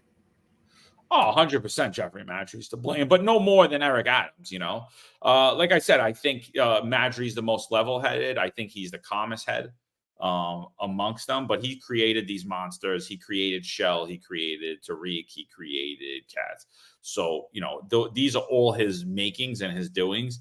And when we play the Kaz video at the end of this podcast, like we do when he bashes the podcast, oh, there's a few retired out-of-state officers who have a lot to say. Juju, you could put it in the chat so everybody, you have it. I know you have it on speed dial, so put it in the chat for everybody to read what he says. But when he says that, you hear in the background, ha, ha. Like I always wait to that before I play the next thing. And that's Mandry laughing, you know? So, I mean, I don't know what you guys are laughing at because everybody's laughing at you. The memes make themselves. The podcast produces itself. You guys get co-producing credits. So yeah, I agree with you. So let's go a little further let's end off on Kevin O'Connor's statement. He says, why mention all this? Question mark.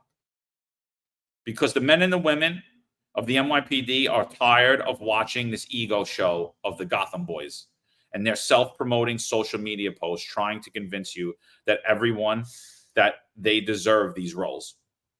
Trying to convince everyone that they deserve these roles. There are 35,000 men and women in the NYPD, not just you. It's not about you. Now, even the police commissioner has had it with your antics.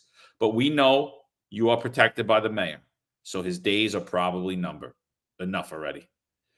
Yeah, brilliant. Absolutely brilliant. I loved it. I don't think you could sum it up better than that. That's exactly what it is.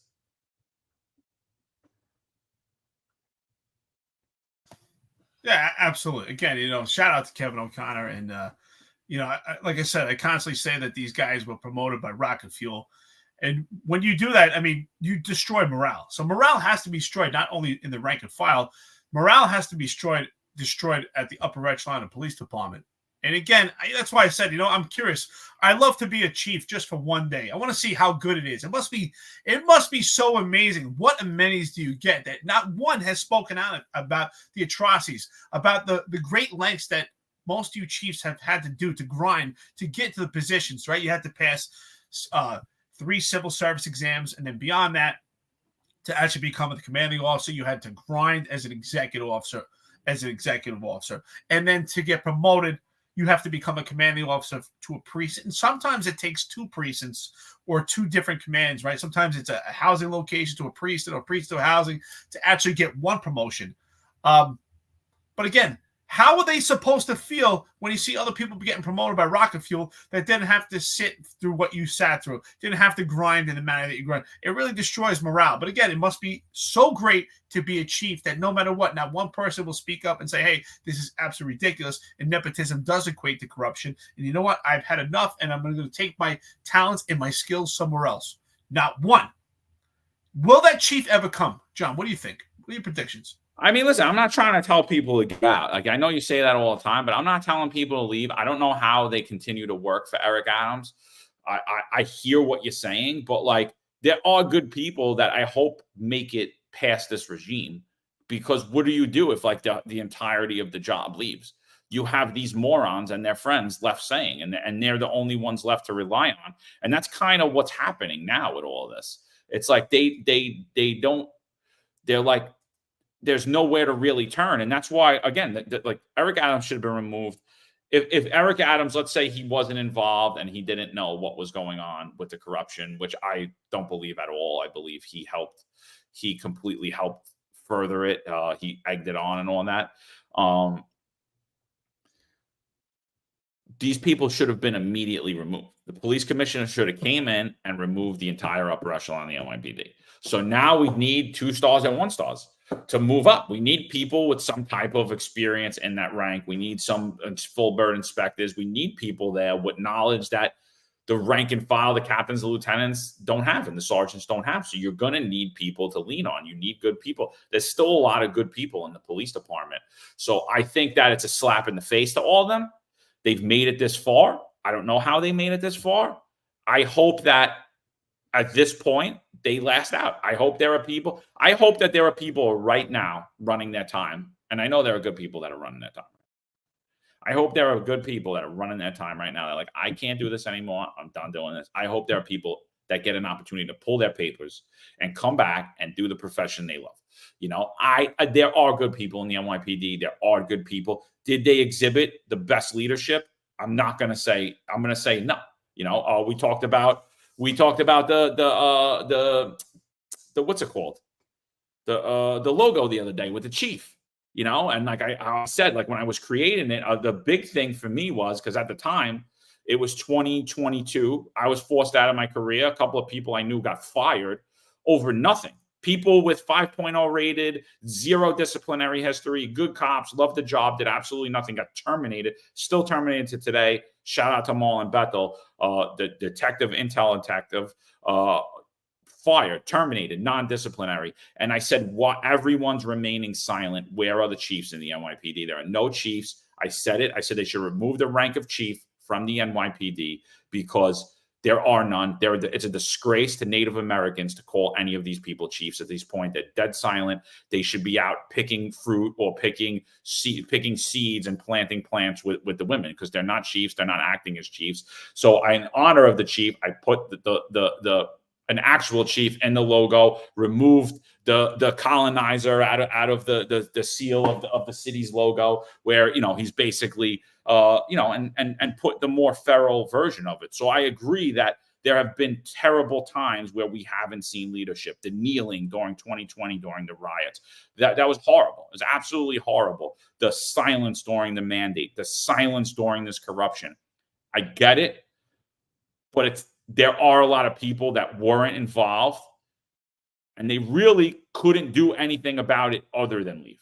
And it was the same for me. There was absolutely nothing that I could do to fight the mandate other than leave and do what I've been doing.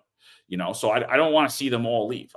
I think that the entire upper echelon of the NYPD needs to be removed. I honestly believe they should be they should be stripped of not only of they should be stripped of their pensions. They should be removed.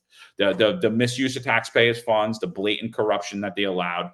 It's gross. It's either gross incompetence or they're in on it. And honestly, it doesn't matter. They should all be fired from the NYPD.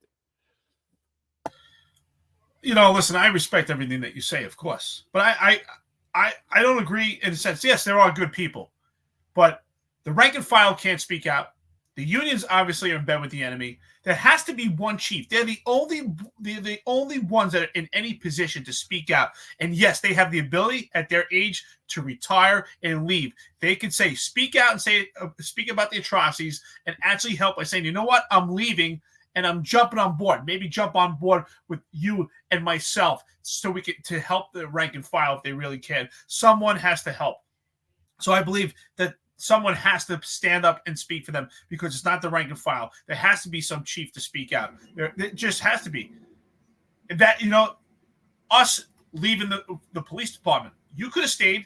You could have succumbed to that mandate. I could have stayed. They offered me intel. They offered me the squad. I could have stayed and let the civilian complaints blow over, take the hits that I had. Eventually, maybe if I was inside for a couple of years, CCRB would get bored and they would be on to the next person that they're targeting. Someone that they would have their overzealous weapons faced towards. But no, you decided to leave, that we would make a bigger impact from outside the police department. And so could it be for some of these chiefs. But it's very self-serving that one chief speaks out. Congratulations to Michael Kemper, but he landed himself a great job. Is he going to speak out? No, because it's self-serving. It's all about themselves. I do have a problem with it. Yeah, I'm not saying I don't have a problem with it, but I was never going to succumb to the mandate. So it was my option was to get fired. It was like, oh, do I just stay here and get fired because I'm not giving into it? And, when I spoke to Lou Turco, when I spoke to the LBA, the last time that I spoke to them, they presented the two options. And I said, well, those options aren't for me. Like, you know what I mean? It's never happening for me. So I have no choice but to retire. You're basically forcing my retirement. It's basically a forced resignation. And I agree. And everybody was dead silent on it. Everybody was dead silent on it. And a lot of people are silent on this, but a lot of people think this is disgusting. But really, what are you doing as a one-star chief? You see this, shout out to who's just emailed this. You said it in the chat. I'm sorry, my brain, I got a million things in my head, but, so this is Tarik Sheppard when he's the Deputy Commissioner of Public Information in a civilian role, speaking about playing Halloween. Here is him at a press conference. I'm not going to play the press conference because it's old, but here's him dressed up as if he was executing, as if he went through the door, And here's Kaz Daughtry, civilian member of the NYPD, who was still receiving overtime at this time. And I'd be shocked if he's not right now. Made $160,000 in overtime only. Made $300 and something thousand last year. Here's him in a uniform shirt, right? So, but here's Tarik Sheppard as a civilian. I mean, what are you doing? He's technically the rank of a three. Look, even Madry's laughing at him. He's like, "What the hell are you doing?" Did you see the beginning of that? Watch that again. Look. It's like, what are you doing? You're like, what are you going to do? Like, you're a one-star chief. It's like your options are, or you're an inspector. Your options are like, all right, these guys are morons. I'm putting my paper. Could you speak out? Yeah, 100%. Afterwards, you could say these guys are losers, but it's not for everybody. Not everyone's going to do it. It's a really hard road. And, I know it wasn't easy for me. I'm sure it's not easy for you. I'm sure it's not easy for Kevin O'Connor. We became the black sheep of the entire profession in New York City. We became political targets in New York City. We've had our names smeared basically everywhere by everything. We've had nefarious underworld figures that are friends with these individuals come after us. A million different things have happened. So it's not an easy road, and people out of fear don't say anything. And like I said, before I started speaking out, I faced that same fear. I was like, oh man, I don't know why they're calling me to go on the news. Why are they calling me to go on the news? Like, why do they want to hear from me? Like, why do I have to do it? Why should I do it? Why should I put myself out there? Then everyone's going to know how I think. And I'm like, well, what a coward am I, right? I already got forced out of my career and I got the opportunity to say something that other people aren't. So let me do it. And it hasn't been an easy road, and it's still not easy. It's not easy. Most people just aren't going to do it. It's not for everybody, and I don't blame them. It's not for everybody. I agree. Of course, it's a tough road, right? Because no matter what, you're always judged in life. You're up, you're down, you're judged. And doing this podcast, we're extremely judged, right? I mean, there's the overwhelming majority of the rank and file supports John and myself. They become friends to us, not publicly because they have to protect themselves. The police department would come after them. It's unfortunate, but it's the reality. But with that, we also face a lot of opposition. But I always say opposition meets opportunity. That opposition is a driving force to continue doing this podcast. If we're doing great, we're going to be judged. They're going to say, "Oh, you guys are doing this podcast because it's your benefit." And if the podcast is tanking, or they're going to say that nothing you say matters. It doesn't matter. We're going to be judged, so we have to make our own choices. And we made the choice to speak out, to actually make an impact, to be a force outside to help within. All I'm asking is for one chief to step up. One. That's all it takes. Yes, it's a tough road, but the only way to get better in life is sometimes you have to crawl through the sewer to get through the other side, just like the movie Shawshank Redemption. We need someone to speak out. We need someone who's willing to say, you know what, to make the whole story better, this is just a part of my story. This is not my whole life. You have to, have an impact. And I say, you can't really love something that doesn't love you back, and loving the job. And I say, when you love the job, you can't, it's a part of your story. You can't love it to the point it becomes you, because it's just a part of the story, and you will be disappointed. You have to love your family, you have to love people, but you really can't love things or an idea because it doesn't love you back. Yeah, so everyone's asking, like, what's up with the SWAT gear? Yeah, at this point, he's a civilian member of service in the rank of 3-star chief, and he's wearing all of the SWAT the SWAT gear, and here he is. So Eric, what do you think about the fact that he's removed from his position as chief of staff? I mean, he was obviously planted in there by Eric Adams. I think we established that. What do you think about the fact that he's back almost moments later once the press starts calling and asking about it? Well, it definitely solidifies everything we've been saying, right?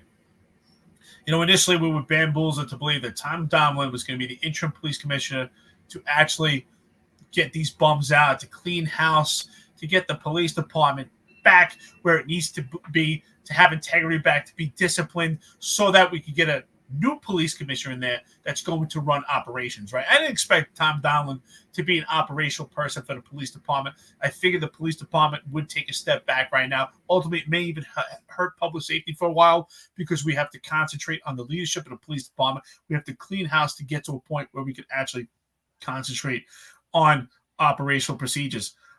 Listen, I want what's best for the police department. I do. I want what's best for the rank and file, and I want good leadership. I don't want the leadership to fail, but the leadership that we have in place is not appropriate. It doesn't make sense. It's not logical. We need leaders that are going to push the police department where it needs to be. And I think Tarik Sheppard, Kaz Daughtry, and John Shell are just not it. And also Jeffrey Mandry. Jeffrey Mandry created this monsters. Look at that entire dais. They're all to blame. I think the fact that he was chief of staff momentarily just shows that Tom Donlon, not only is he just an interim police commissioner, but he's actually not the police commissioner. He's not in charge.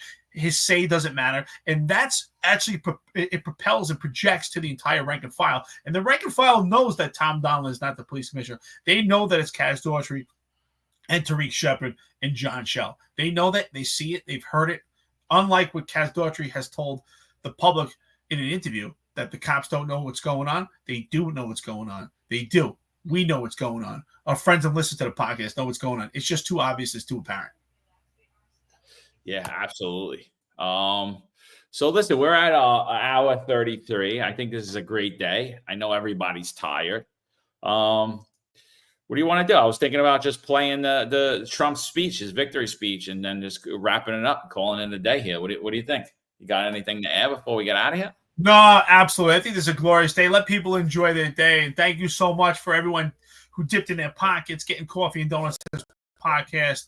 We appreciate too. I see there's some trolls on here who have stuff to say. It's no problem. You're welcome to say it. But one of the things I will say this is, someone said we would not say that to their face. You're absolutely wrong.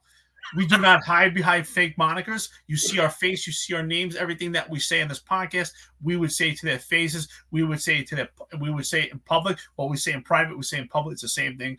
We're not carrying away from anyone at all.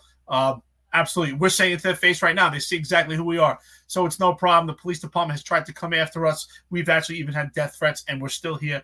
The show goes on. I will not cower away from anybody. Absolutely not. We're not saying it to be tough, but we're saying the reality. We stand for what we believe in. And if that sounds tough, well, so be it. You know what? You have to be strong, and we're willing to face the adversity in it. And we're actually, John and I are willing to put our safety at risk because this is important. Our safety has been at risk. We've had death threats to our children, and we still continue to do this because we care. Because we care. So, hey, back to America. Thank God. I wish everyone well. God bless you. And if you didn't vote for Trump, if someone didn't vote for Trump, I hope that you want what's best for this country. And this is a step in the right direction. So God bless everyone. Semper America. Veterans Day is coming soon. Please honor a veteran. Say thank you, not just to the military, law enforcement, firemen, teachers, anyone that served this country, but say thank you. And November 10th is the Marine Corps birthday, so shout out to all my Marines. I appreciate it. John, let's do it, brother. Yeah. And shout out to Michael Freed. Look, Michael Freed says, hey, I'm retired, and I got a call from a sergeant at DCPI because I'm making posts. Right? Because he's being critical of the administration. People in this administration are they're being approached at work. You have a problem with this administration? I know someone who was approached in the elevator by former NYPD Police Commissioner Ed Caban and said, I heard you got a problem with this administration. I know people that got approached by Kaz Daughtry. I heard you got a problem with this administration. Like, what? Because I liked a post or I shared a post? And again, like, I think when you look at like us being critical of the NYPD, when you look at us being critical of the NYPD, it's like we're not saying anything to be tough guys. And anything I say, I've said to everyone, and anyone that knows me knows that I'm honest to a fault. I'm honest. It costs me money. It costs me jobs. It costs me positions in the NYPD. But I give my honest opinion, and that was always my value in the New York City Police Department. Is people wanted me around because they knew that I would tell them what I thought. Right? They would say, John, what do you think about this? And I would tell them, and they would be like, all right, I don't really love that, but like, that's, I want to know, I want an honest opinion, and I'm not being disrespectful by telling somebody how I feel. I ultimately feel that is me being vulnerable to someone. That's me showing you love, is me telling you how I feel about you. This is my honest opinion about Tarik Sheppard and his career. These are my honest opinions about Kaz Daughtry and his career. These are my honest opinions about John Schell and his career. And I'll tell them right to their face. Same goes for Jeffrey Madry or anybody else on here. There are certain things and questions I would like to have answered, but I'm 100% not a tough guy. Like I said, I've been beaten up plenty of times, but I'm not afraid to be beat up. I've been beat up, and I'm not going to cower in silence. I'm a man. I'm a 44-year-old man. I've seen and done a lot of things in my life, and it is what it is. And the same goes for Eric. And I'm not a tough guy at all. I'm just being my honest, true self. It's a vulnerability. It's a very vulnerable position to be in to do that. And I'm not doing it from a place of, yeah, F you, blah, blah, blah. I'll do.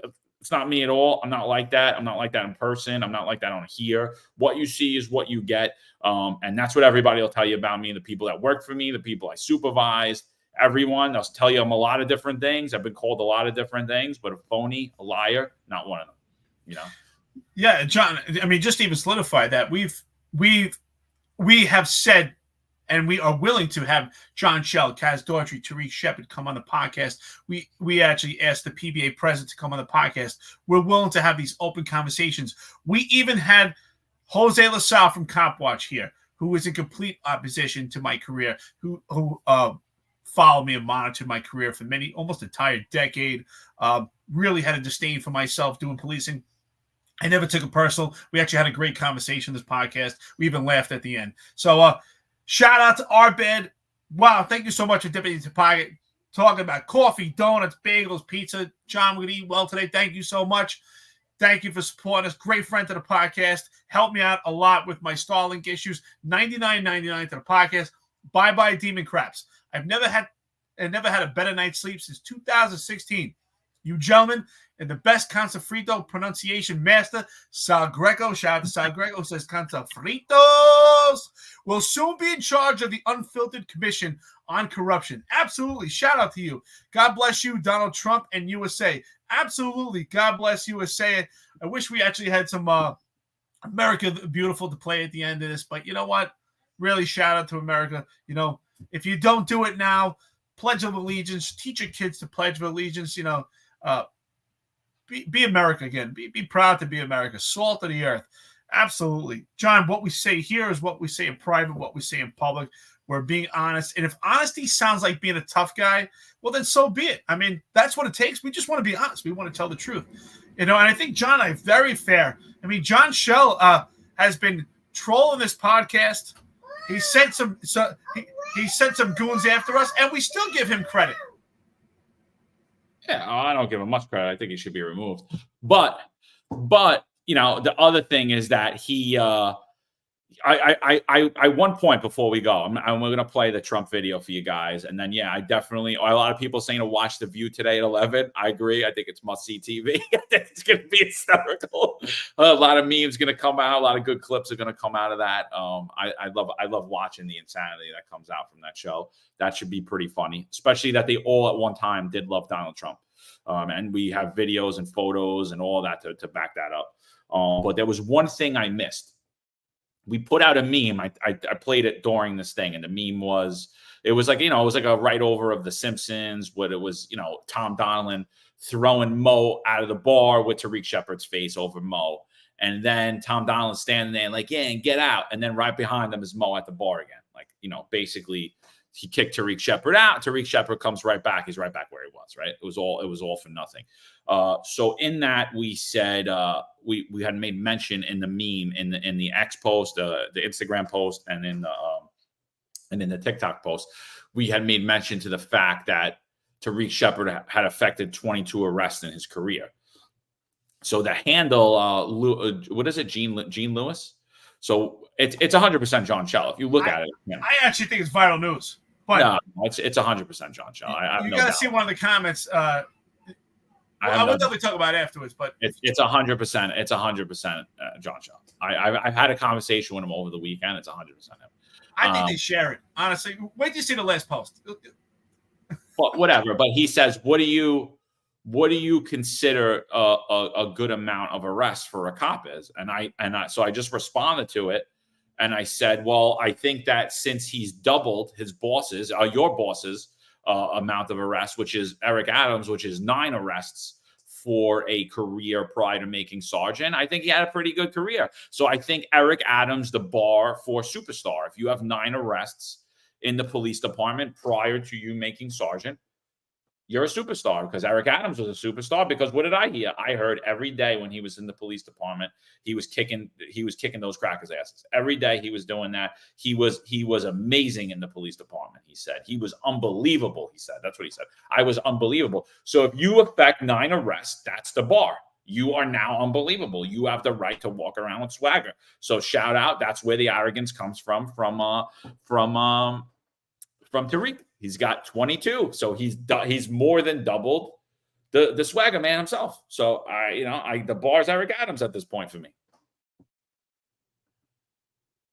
I mean, that's a great point, right? Leadership should set the tone and set the bar.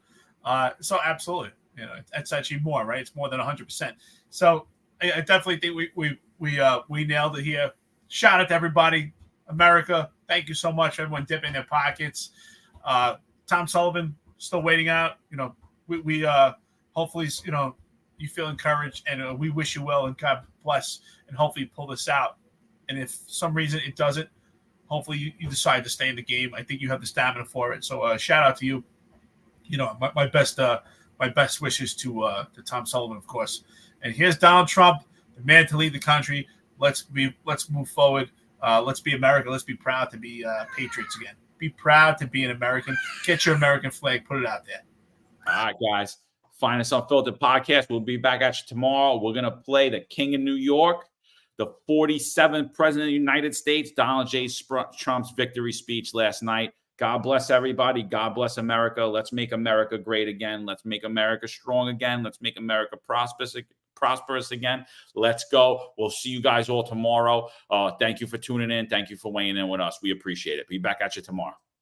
It is now clear that we've achieved the most incredible political thing. Look what happened. Is this crazy?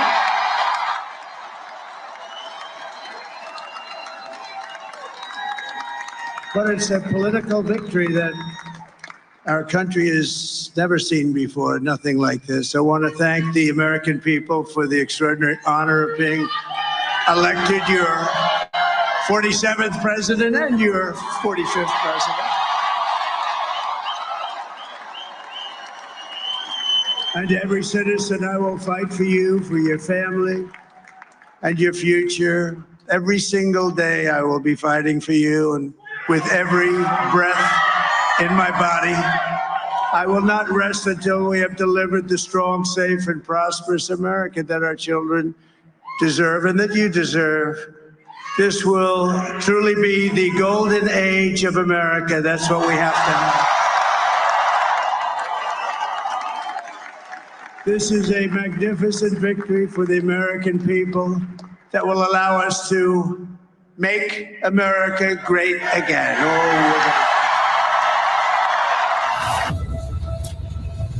While other networks lie to you about what's happening now, InfoWars tells you the truth about what's happening next. Visit Infowars.com/show and share the link today. Trump's out on stage. We'll come back to Owen in a moment. Let's go to this live feed right now. Here it is. History.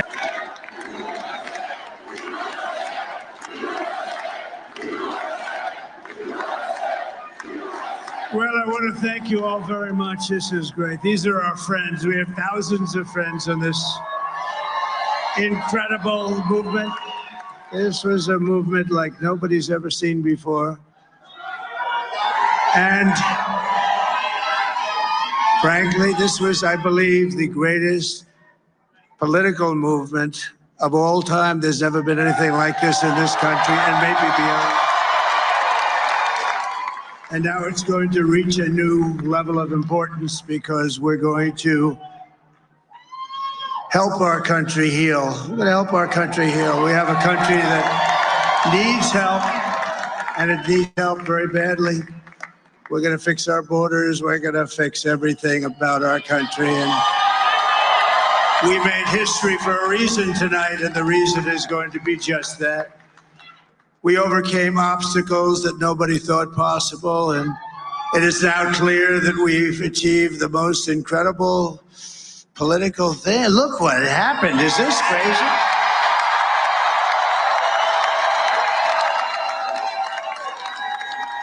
But it's a political victory that our country has never seen before, nothing like this. I want to thank the American people for the extraordinary honor of being elected your 47th president and your 45th president. And to every citizen, I will fight for you, for your family, and your future. Every single day, I will be fighting for you, and with every breath in my body, I will not rest until we have delivered the strong, safe, and prosperous America that our children deserve and that you deserve. This will truly be the golden age of America. That's what we have to have. This is a magnificent victory for the American people that will allow us to make America great again. And in addition to having won the battleground states of North Carolina, I love these places, Georgia, Pennsylvania, and Wisconsin, we are now winning in Michigan, Arizona, Nevada, and Alaska, which would result in us carrying at least 315 electoral votes.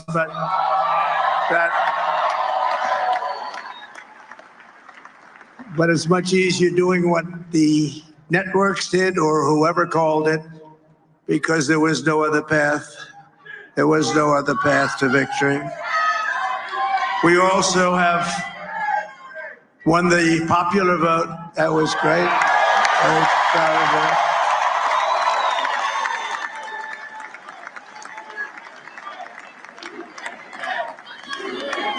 Thank you.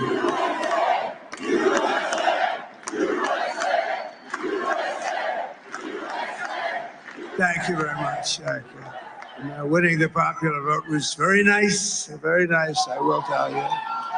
It's a great feeling of love. We have a great feeling of love in this very large room with unbelievable people standing by my side. These people have been incredible. They've made the journey with me, and we're going to make you very happy. We're going to make you very proud of your vote.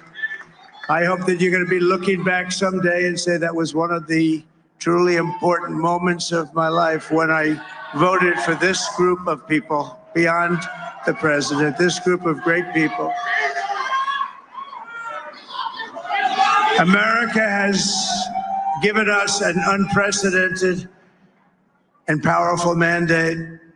We have taken back control of the Senate. Wow, that's good. And the Senate races in Montana, Nevada, Texas, Ohio, Michigan, Wisconsin, the great Commonwealth of Pennsylvania, were all won by the MAGA movement. They helped so much.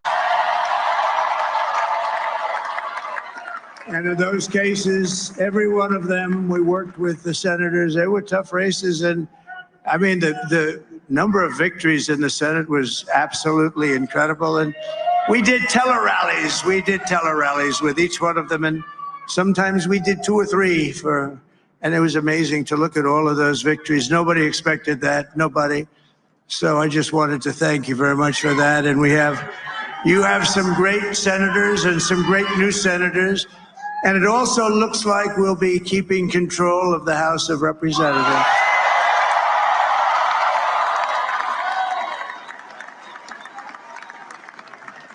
And I want to thank Mike Johnson. I think he's doing a terrific job. Terrific job. I want to also thank my beautiful wife, Melania, First Lady.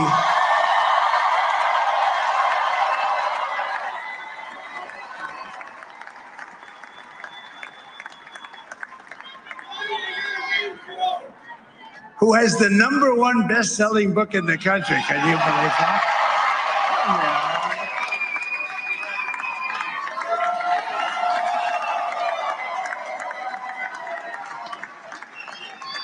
Oh, no, she's done a great job, works very hard to help people. So I just want to thank her. But I want to thank my whole family, my amazing children, and they are amazing children. Now, we all think our children are amazing. Everybody here thinks their children are amazing, but that's a good thing when you think they are. But Don, Eric, Ivanka, Tiffany, Barron, Laura, Jared, Kimberly, Michael, thank you all. What a help. What a great.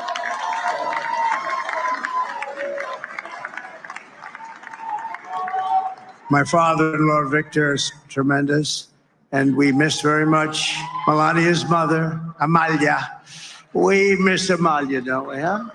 She would be very happy right now, standing on this stage. She'd be so proud. She was a great woman, that one. Beautiful inside and out. She was a great woman. I want to be the first to congratulate our great, now I can say, Vice President-elect of the United States, J.D. Vance.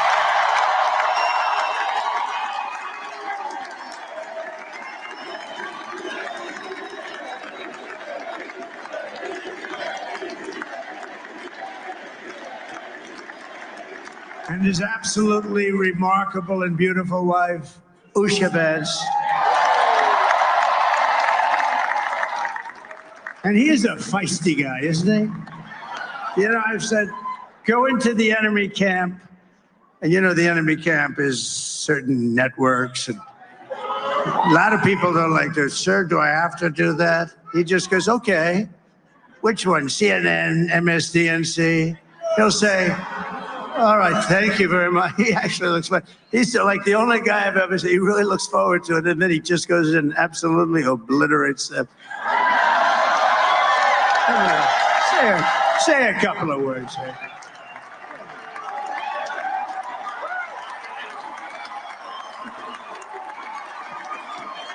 getting wild.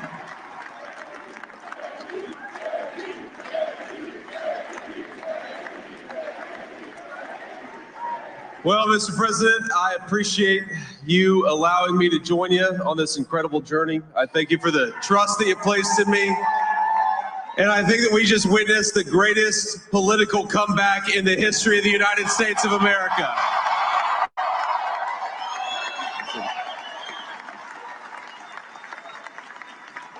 And under President Trump's leadership, we're never going to stop fighting for you, for your dreams, for the future of your children. And after the greatest political comeback in American history, we're going to lead the greatest economic comeback in American history under Donald Trump's leadership.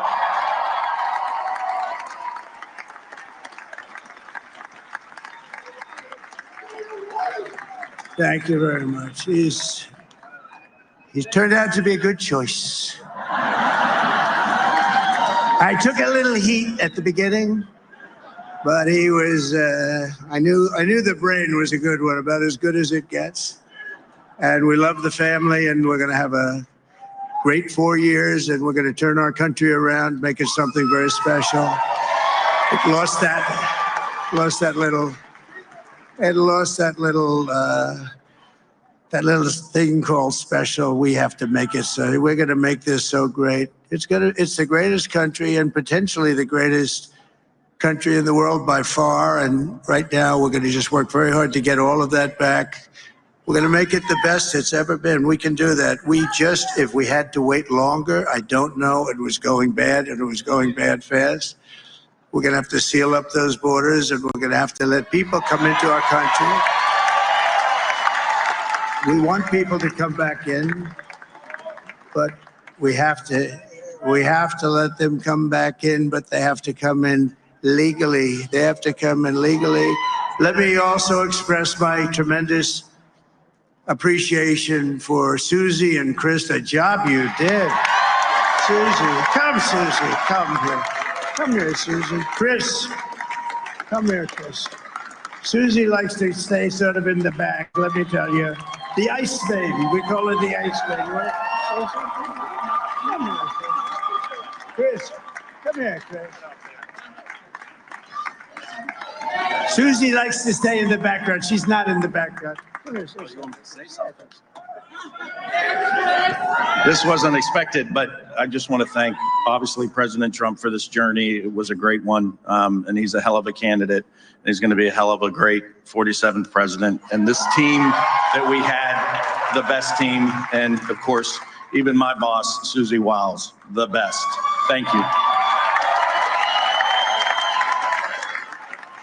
Thank you, and thank you, Susie. Look at us, she's shot. I've never seen her be shot before.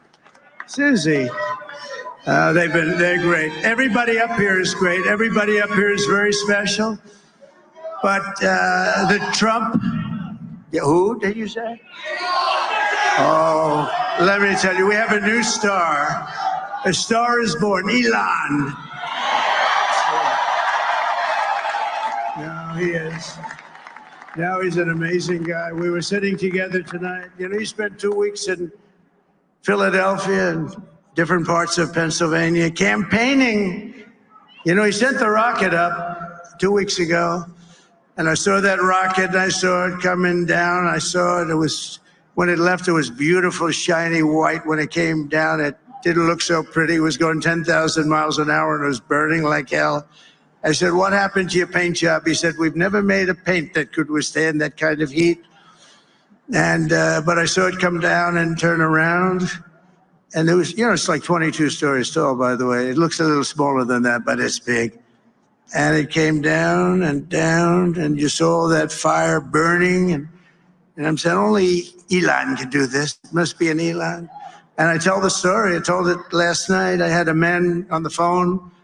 I had the screen muted, no sound. I was talking to a very important man, happens to be here. And that very important guy, one of the most important people in, I would say, the country, actually. But, you know, I was president, and now it looks like I was going to be maybe president again. So I figured I could ask him to hold. So I asked him to hold. And especially because you're going to be president again, they hold. So I took the phone down and I'm looking at the screen. I'm seeing this crazy thing that's going around and coming down there. It looks like it's going to crash into the gantry. And I said, oh no. And I said, do me a favor, do you mind holding for a couple of minutes? I want to see this. I thought it was a space age movie or something. I put the phone down. Bad part, I didn't pick it up for 45 minutes and he was holding. But this spaceship came down and I saw those engines firing and it looked like it was over. It was going to smash. And then I saw the fire pour out from the left side and I put it straight. And it came down so gently. That's and a metaphor for the world in America. It, and it held it. And just like you hold your baby at night, your little baby. And it was a beautiful thing to see. And I called Elon. I said, Elon, was that you? He said, yes, it was. I said, who else can do that? Can Russia do it? No. Can China do it? No. Can the United States do it other than you? No, nobody can do that. I said, that's why I love you, Elon. That's great. And you know, when we had the tragic Hurricane Helene, and it hit North Carolina, they were really devastated. The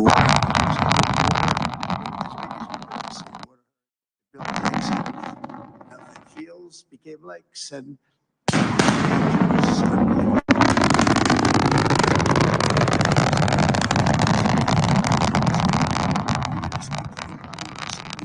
Starlink. I said, what's Starlink? It's a form of communication. So I called Elon, and I'll tell you what, he had, and it was very dangerous. People would die. They had no communication. All the wires were down. I called Elon Musk. I said, Elon, you have something called Starlink. Is that right? Yes, I do. What the hell is it? He said, it's a communication system that's very good.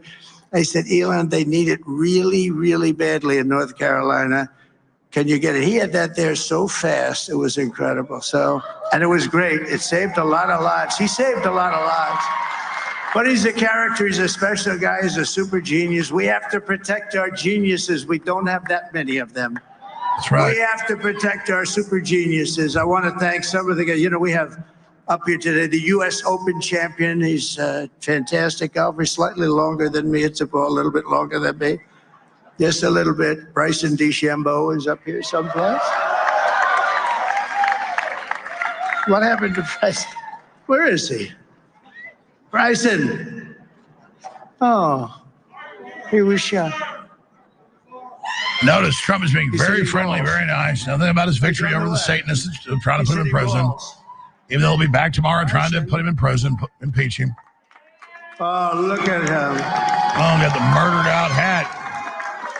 And yeah, keep us on air. We'll shut down next week, probably. Please get your murdered out hat, thealexshowstore.com. Can't do without you. I mean, you don't defend us, standing up for you. Fine, you might as well join the enemy. We also have a man, Dana White, who has done some job. And who helped open up the country with lockdowns. That's good. He's a tough guy.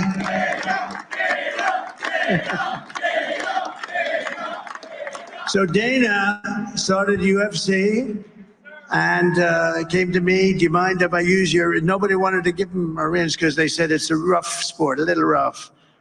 And I helped him out a little bit and I went and I said, this is the roughest sport I've ever seen, but I began to like it and he loved it and nobody's done a better job in sports. And you know, he's a very motivational kind of a guy, what he does. He gets these fighters and they really go at it. And it's become one of the most successful sports enterprises anywhere at any time. It's doing so well. I'd like to ask Dana just to say a couple of words because people love to hear from him. And please. Dana White said they're going to try to complete their code, which, of course, we were saying every 5 seconds, but nobody deserves this more than him, and nobody deserves this more than his family does. This is what happens when the machine comes after you. What you've seen over the last several years, this is what it looks like. Couldn't stop him. He keeps going forward. He doesn't quit. He's the most resilient, hardworking man I've ever met in my life. His family are incredible people. This is karma, ladies and gentlemen. He deserves this. Yeah. They deserve it as a family. Our time of the rise of America, the rebirth. I want to thank some people real quick. I want to thank the Nelk boys, Aiden Ross, Theo Vaughn, busting with the boys, and last but not least, the mighty and powerful Joe Rogan. And thank you, America. Thank you. Have a good night. You have done well, Lord That is a Vader. piece of work. Do That what is an must be amazing- he's done, really an Lord amazing guy. Vader. But most of all, I Show want to no thank millions mercy. of hardworking Americans across the nation who have always been the heart and soul Result of of the this endless civil really great war. movement. We've been through so much together, and today you showed up in record numbers to deliver a victory like really, I probably like no other. This was something special, and we're gonna pay you back. We're gonna do the best job. We're gonna turn it around. It's got to be turned around. It's got to be turned around fast, and we're gonna turn it around. We're gonna do it in every way, with so many ways, but we're gonna do it in every way. This will forever be remembered as the day the American people regained control of their country. Yep, the day Independence Day 2.0 is November 6th. So I just want to say that That's when it happened. on behalf of this great group of people, these are hardworking people. These are fantastic people, and we can add a few names like Robert F. Kennedy Jr. He came out, and he's going to help make America healthy again.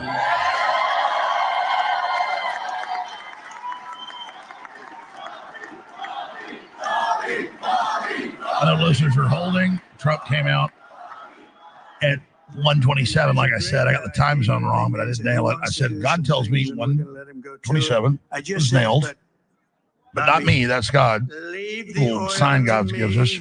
We'll go to your calls as soon as Trump's done. But here comes Robert F. Kennedy Jr. We have more than Russia. Bobby, stay away from the liquid gold. Other than that, go have a good time, Bobby. So he disarms the conservatives and stuff with that, and now we can get rid of the poison food and everything and the vaccines. We can do things that nobody else can do. Nobody else is going to be able to do it. China doesn't have what we have. Nobody has what we have. By the way, nobody's talking about Kamala pulling a Hillary and not giving a defeat speech and running off and hiding. I mean, this is crazy. I'll put down women. Women are great. Women I know are tough. What's up with Hillary 8 years ago and now this running off and hiding? Kamala literally ran off and hid. I mean, does she not realize how pathetic that looks? I mean, I was looking at it. I was watching it. They had some great analysis of the people that voted for us. Nobody's ever seen anything like that. They came from all quarters, union, non-union, African American, Hispanic American, Asian American, Arab American, Muslim American. We had everybody, and it was beautiful. It was a historic realignment, uniting citizens of all backgrounds around a common core of common sense. You know, we're the party of common sense. We want to have borders. Bingo, self-preservation. We want to have security. We want to have... Don't start a fight with the Russians that beat Napoleon and Hitler for no reason and got 50,000 nuclear weapons. Kind of like... We don't have to use it. You know, we had no wars. Yeah. We had no wars, except we defeated ISIS. We defeated ISIS in record time. But we had no wars. They said, he will start a war. I'm not going to start a war. I'm going to stop wars. But this is also a massive victory for democracy and for freedom. Together, we're going to unlock America's glorious destiny. We're going to achieve the most incredible future for our people. Yesterday, as I stood at the globalists say, last stop, fade him down. Humans are bad. Humans are evil. We need to go away. You suck. Everything's failure. Trump's like, you're a winner. We're going to have success. The world, we can do everything with God. He needs to thank God in the speech. Maybe I missed it. I've been watching most of it. I went and took a little pee-pee earlier and got some water. But, I mean, has he thanked God yet? We need that, please. I know he's reading a teleprompter half the time. Trump. God protected you from the attacker. You already thanked him 100 times, but now, Trump, let's pray for Trump to thank God right now. Let's all, Trump, thank God right now. Thank the Creator. Bring in the power of God now. He needs to do it. Let's just, Trump, do it. Go ahead. Back to him.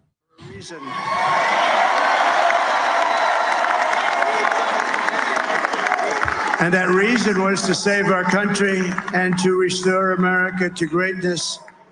And now we are going to fulfill that mission together. We're going to fulfill that mission. The task before us will not be easy, but I will bring every ounce of energy, spirit, and fight that I have in my soul to the job that you've entrusted to me. There's This a is a great handful of job. retired There's officers no that job don't like live in the this. This is state that have a lot to say about the dream team, as I like to call it. All of a sudden, they retire and have a master plan on how to fight crime, but nothing to contribute when they were here. They want to come back and be part of the dream team. What can I say?